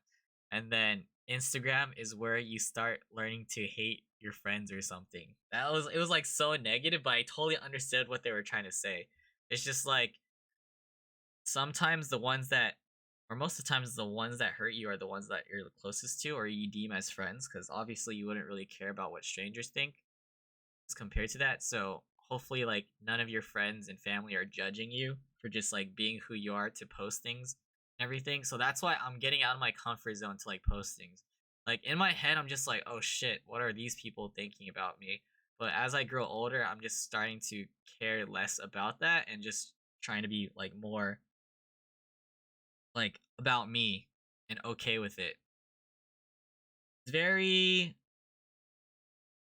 I don't know. You just don't want to think too much about it because everyone's maturing and they're on your like you're on your own path, but it could be very I don't know, it makes me anxious sometimes. Like posting honestly, like on stories and even like regular posts on Instagram. I know a lot of people still use Instagram and some might not, even though like you guys are still following and everything, but you never know.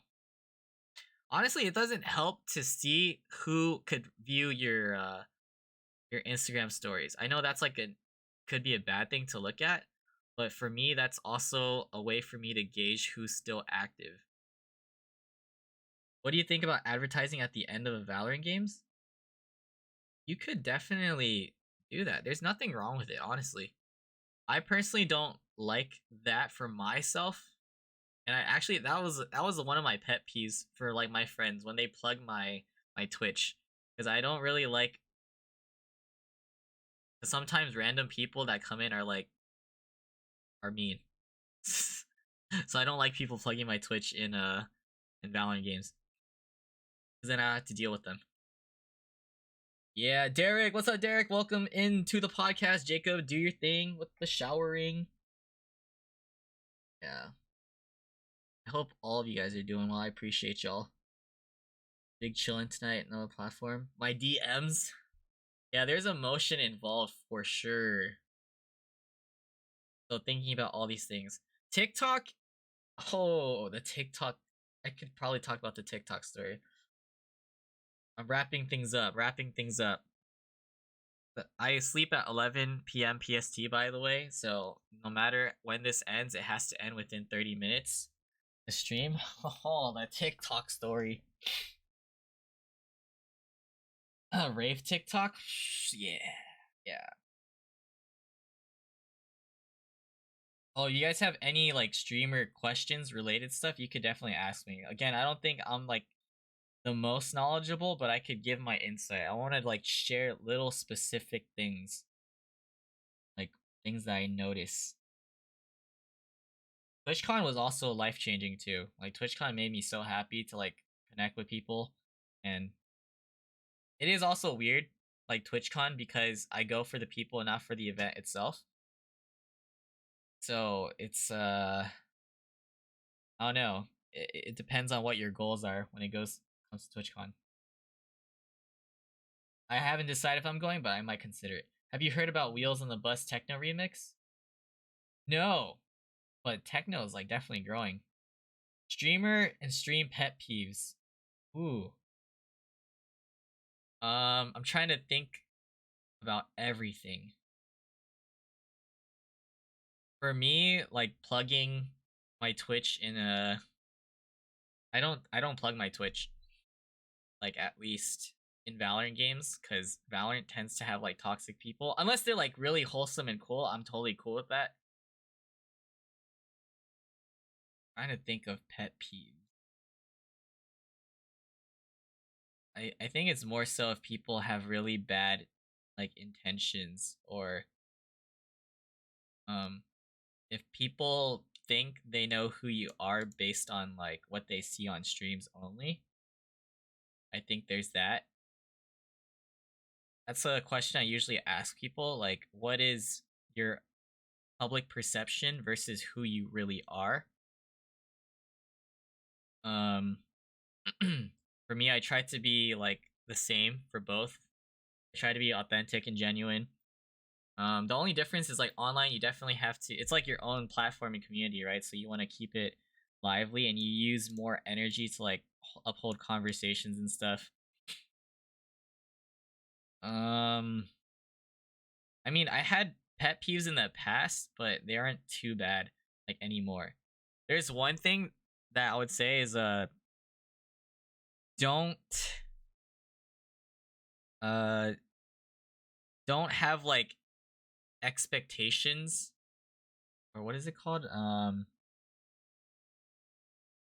It's like, oh, there's one. Don't put streamers on the spot. Like some streamers are more comfortable playing with like their own friends or engaging with their own friends in games. You guys have seen that before, right? Where people would just be like, "Hey, can I play with you?" Like first time meeting, right? And they say no and they don't respect that. Don't feel entitled. There you go. Do not feel entitled to do that. Just get on in the games and stuff. Or to like the streamer doesn't owe you that just because like you ask and say that, right? Gotta be comfortable. You stream competitive? I don't. Well, actually, I do, but I never have to like deal with stream snipers. Wait, actually, I got stream snipe in unrateds, which is so weird because my friend plugged my Twitch. That's also another reason why I don't like people plugging my Twitch. Send it? Okay, okay, yeah, you could definitely send it. What's up, Blind? Yeah.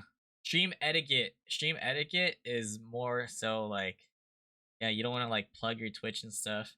There's a lot of things that people generally do know, but I'm trying to think of like pet peeves that I have. I don't think there's anything crazy because everyone's like very different. Um you could just get a good read if people are if have bad intentions. There's also a thing where I noticed that some mods, maybe in other streams, could be very overprotective. I haven't dealt with that myself, but I've seen things on like social media and stuff. You know what I mean? Like they might be in a way where it's kind of like gatekeeping the streamer, or they're just like a little too overbearing and very strict, rude, stuff like that.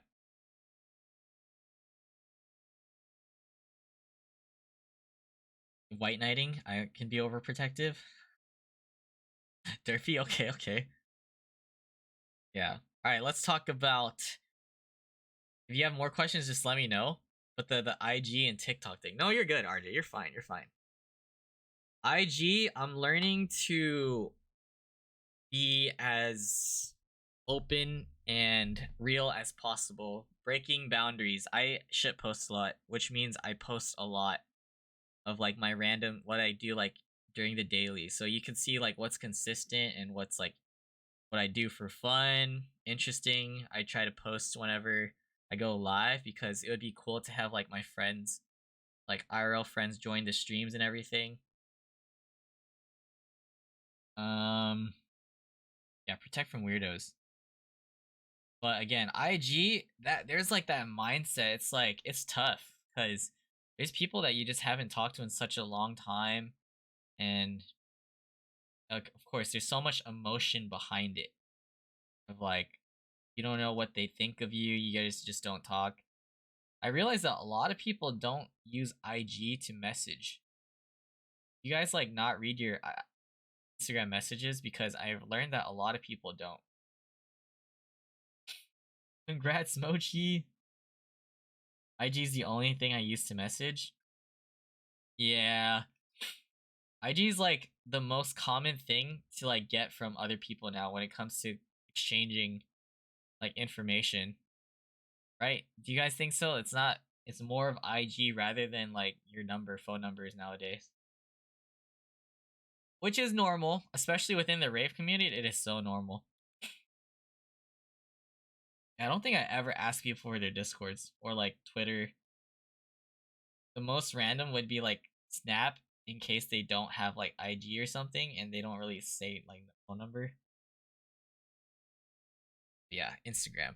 Okay, the TikTok. TikTok, I want to be more real, open, and transparent. I'm slowly crossing that threshold because I'm still not super comfortable putting myself completely out there to strangers. At least there's like layers to it. There's layers of what I'm okay with and what I'm not okay with, but we'll see.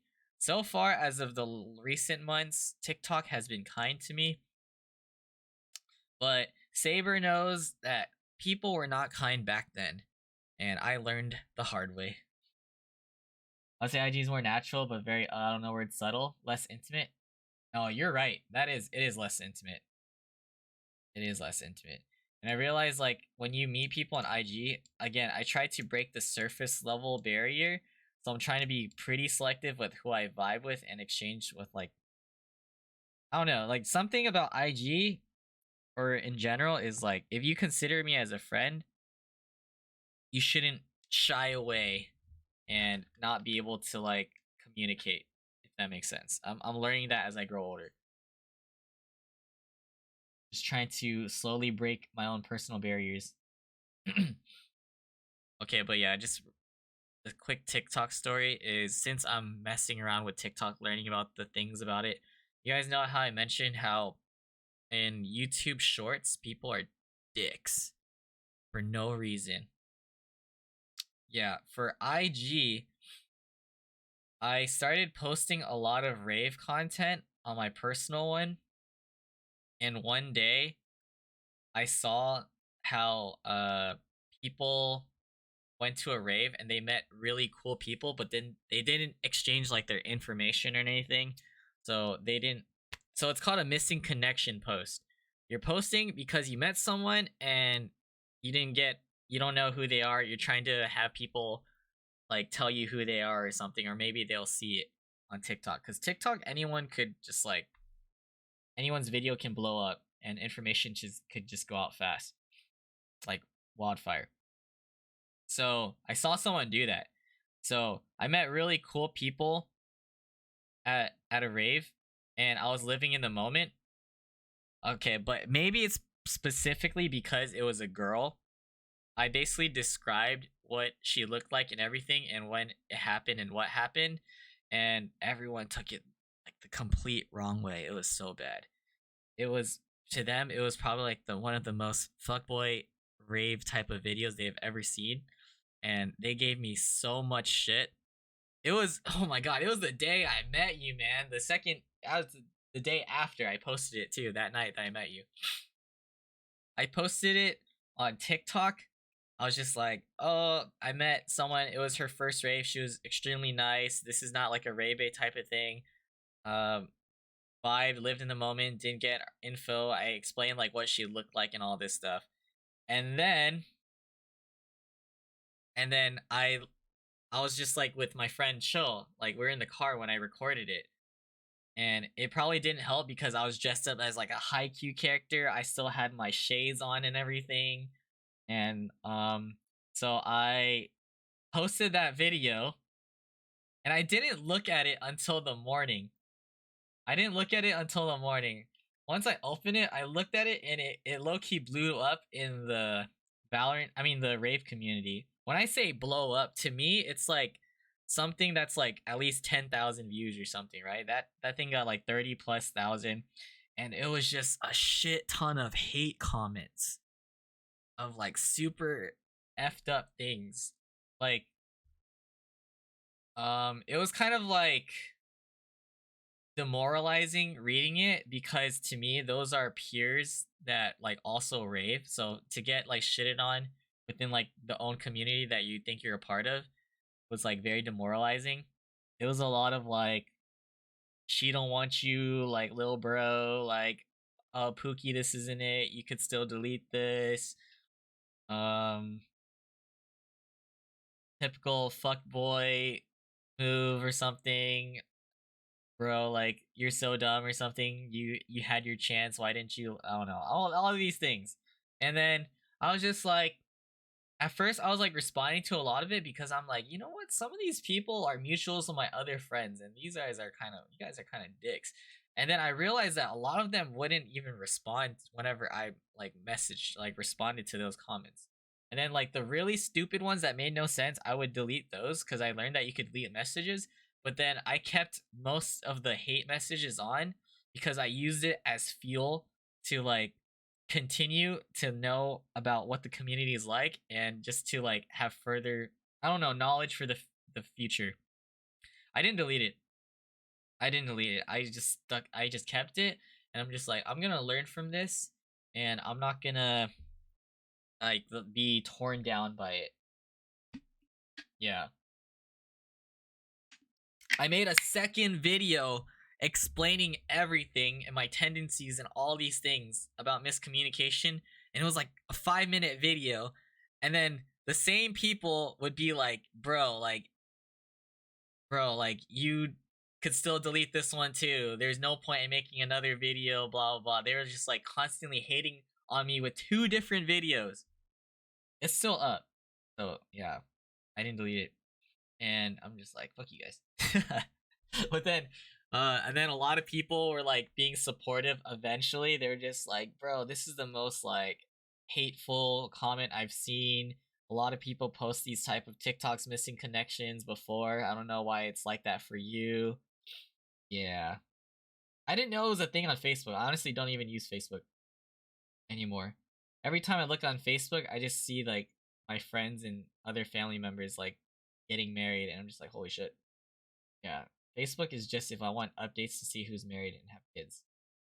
That's just mine personally. Nothing wrong with that, by all means. But that's cool if Facebook like, has a good people. Rave groups, rave families. I also use Radiate, which is like a raving social media app, which helps for some people. Like Joseph, for example, he made so many friends through Radiate. I'm so proud of him. But yeah, that's my TikTok journey. I'm past that right now, and I'm just posting a lot of random raving or just like IRL content now. Trying to not stick to the raving niche only, but being more like general. But we'll see how it goes. It's just for fun. I'm doing a lot of these just for fun, but just like a quick recap, I definitely want to take it up a notch with future podcast videos or like streams. See where I could take it further. I do want to somehow get back into the space of like connecting with more and more people and meeting new people, so I'll have to figure that out too. But always appreciative when like new friends stop by the streams and stuff.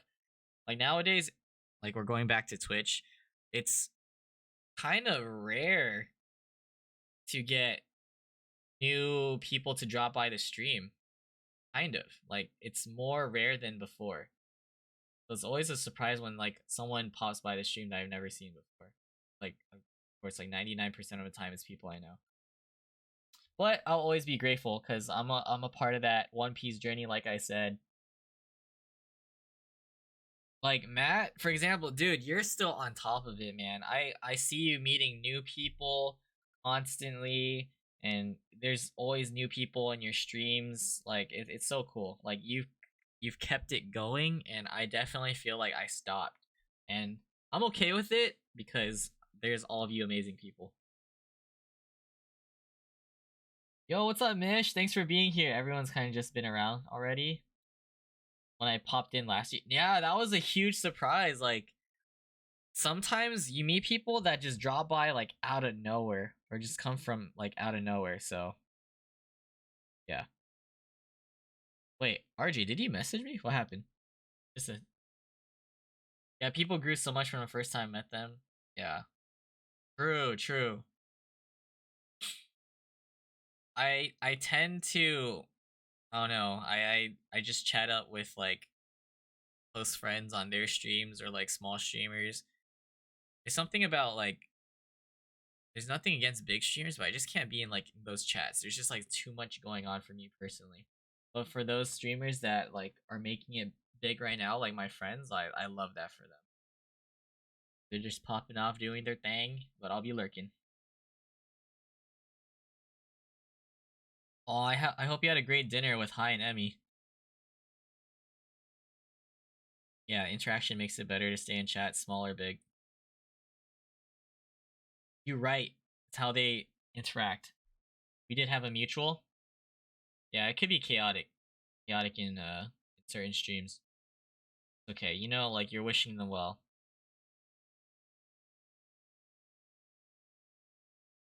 Ochi. Yep. Alright, so that's everything, I think. IG, TikTok, intricacies of Twitch streaming. By the way, I got questions, so I really appreciate all the questions you guys have gave me on this forum. Um Talked about a lot about streaming and my YouTube journey. It's been a bittersweet journey, honestly. The biggest flex, of course, is like meeting all of you guys and just like keeping in touch. Like, I honestly can't believe I've made over like 1,000 videos. That's so crazy to me. Hopefully one day I get my shit together and figure out what I want to do as a specific niche and just to like go from there. It is anonymous. It is anonymous, and you could fill out as much as you'd like into one question sheet or if anything. Um okay, let me try to answer some questions. Oh, you don't know the question is me? God. Let's see which question I can answer right now. Will Wilson be on a dating show? I have been on a dating show. I think I've only been on one. I think I've only been on one dating show, and I got second place. I think I took it like, dude, I was sweating out there, man. This, not sweating as in like nervous, not try hard, okay? Just a heads up. Just being put on the spot like that is tough. Yeah.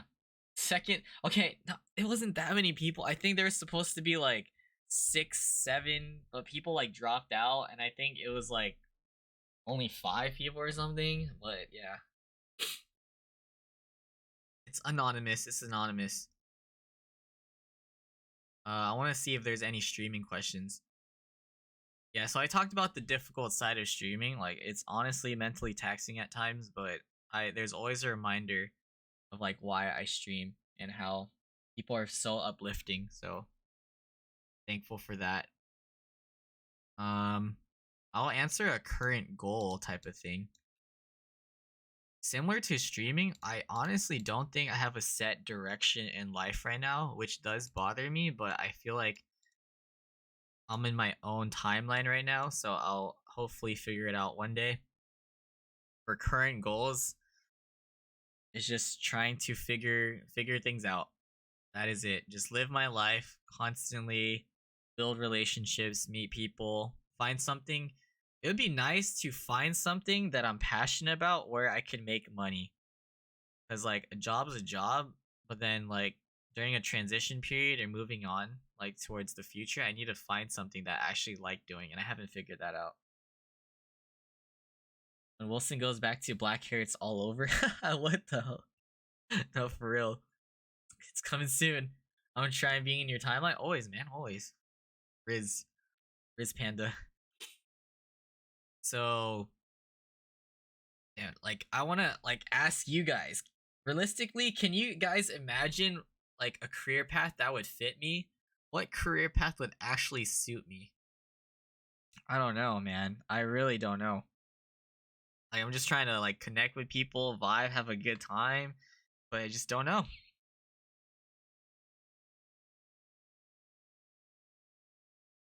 Life coach, I don't feel like I'm very capable of being a life coach. I still have so much to go through. Streaming would be nice, but I don't know. Like you have to be at like way bigger levels and stuff for streaming. So that's always gonna be a side thing until I figure it out. PR? Really? How would I even get into PR? Please tell me I don't have to go back to school for that. That'd be cool actually. Dude, that's a thing. Like I do have that mentality too, Matt, that I could try whatever and I could stick through with it. And as long as people are willing to teach, I could literally just go through with it and work it. But I don't know if it's something I'll be passionate about. Who knows? I might have to try it. But I'm open minded. Yo, PR is pretty cool though. Clipboard? Rent a boyfriend in Korea? What the? Rave coordinator is that even a thing? Like, would people pay me to be a rave coordinator? What is that? That's so funny. You stink. What's up, Vinny? Clipboard. I'm going into marketing with a minor in PR and event coordinating. Ooh, wow, PR though. Public relations seems interesting. Thanks for the feedback, guys. Wait, go get 5 Rabbit. Go to every stage 3 times. Okay, I don't think we're talking about the same thing anymore. This just got very unserious. It's okay, it's okay. But yeah, I'll see what I put my mind to. Insomniac Twitch vibes. Yeah, we get Drew Spacito to headline, stuff like that. For charity, for charity. Yeah, so those are current goals. I'm still figuring it out, so I don't even have current goals. It's just eventually I would want to travel more and everything, but I don't know. And then I did get a question about how I feel about streaming nowadays. It's it's definitely slowed down, but you guys already know that I'm just trying to figure out how I want to carry on the podcast and just like these just chatting streams while implementing the ability to meet new people. Event manager and coordinator would be good too. I need to write these down. Mish, have a good night. Thanks for being here. Get some good rest, alright? Event managing, planning and stuff. Oof. Can be my manager? Wait a minute. Yo, what do we do? What do we do? I mean, since we started hanging out, you've always been a pretty passionate guy. Yeah, I feel like I just don't know what to be passionate towards right now. At least something that would benefit me in the future. Alex, welcome back. There's actually a possibility. Vinny, would you pay me to be your rave? Please, come on. I know everyone else has been free for you, but please. Insomniac and Live Nation? Wait, Jazz, that's so cool actually. I'll actually look into that. No, you're free too? Okay, never mind. Time to be passionate about I can't. Okay, not Valorant, not Valorant. I cannot do Valorant. I know that this much. Oh, there's a question or a topic about fighting depression and loneliness as a streamer. I would not say I'm depressed whatsoever, but I could understand why it's very lonely sometimes, especially when you haven't connected with people. But honestly, just try to put yourself out there, be very open-minded to meeting people, and try to give off of energy where it's like you're able to attract people or to draw people towards you, to have like conversations, get to know people. Streaming could honestly be an outlet, but it's not the only path, of course. You definitely got to make sure everything's good with your life behind it all. But yeah, streaming has been very positive for the most part and life changing in a good way. Thanks, Bandy. Was good, KC. Ultra released theirs too. I reapplied. Oh, internships. I see. I see. Dang. The reaction videos. See, Vinny knows about the reaction videos. I just don't get like paid or anything for reaction videos, so it's honestly it's fun, but it's just not it for me. Like I have to somehow edit or like you have to have like a Patreon and people have to really like how you react and be willing to like pay you to react and stuff, but I feel like that's tough. This is why I need a manager, all right? You guys any managers out here? Bam, just let me know. Hit me up. Try to find good and real friends. There's a lot of people in the world that aren't around you for the right reasons, which will leave you on a lonely road. But all of that takes time. It has taken so much time to like meet great people, like all of you guys, for real. It has taken plenty of time. It is a lonely road at first, but you could definitely, if that's like your lowest point, it's only up from there, you know? Now to manage Wilson. Next. Yeah. Let me see. If you guys have any other questions, feel free to ask away. I might answer in other questions or other times. Oh, maybe a future podcast.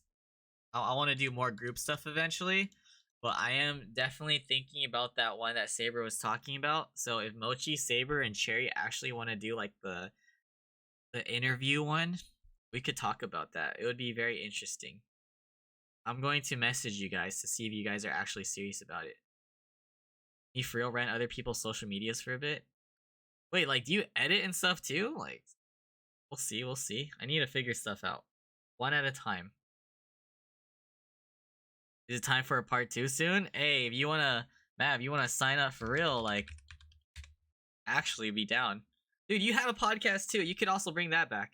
I'm downsies to ask questions. Okay, like I'm actually legit about this, so we could make it happen. Well, I'll at least close this out for the YouTube segment. This has been the Chat with Wilson podcast, episode 15, a solo podcast that I haven't done in a while. It's been around over 2 months. But this was fun, talking about my Twitch streaming journey and just being on social media with a live audience, which I'm super grateful for. So I want to say thank you guys seriously for being here, for asking questions, keeping me company, and just the chatter. You know, it's very very nice. I'm glad you guys are able to learn more and more about me and others throughout this whole journey. Learning something new is great, as I would love to learn more and more about you guys. Lakers are what? No, I can't say that. But yeah, if you guys are watching on YouTube, make sure to like and subscribe. Thank you guys once again. We'll be back with another one soon. Hopefully, I'll have like a better schedule aligned, and we'll take this to the next level. Like, if I really want to be serious about this, then I definitely need help. I think I've realized that, and we could do big things here.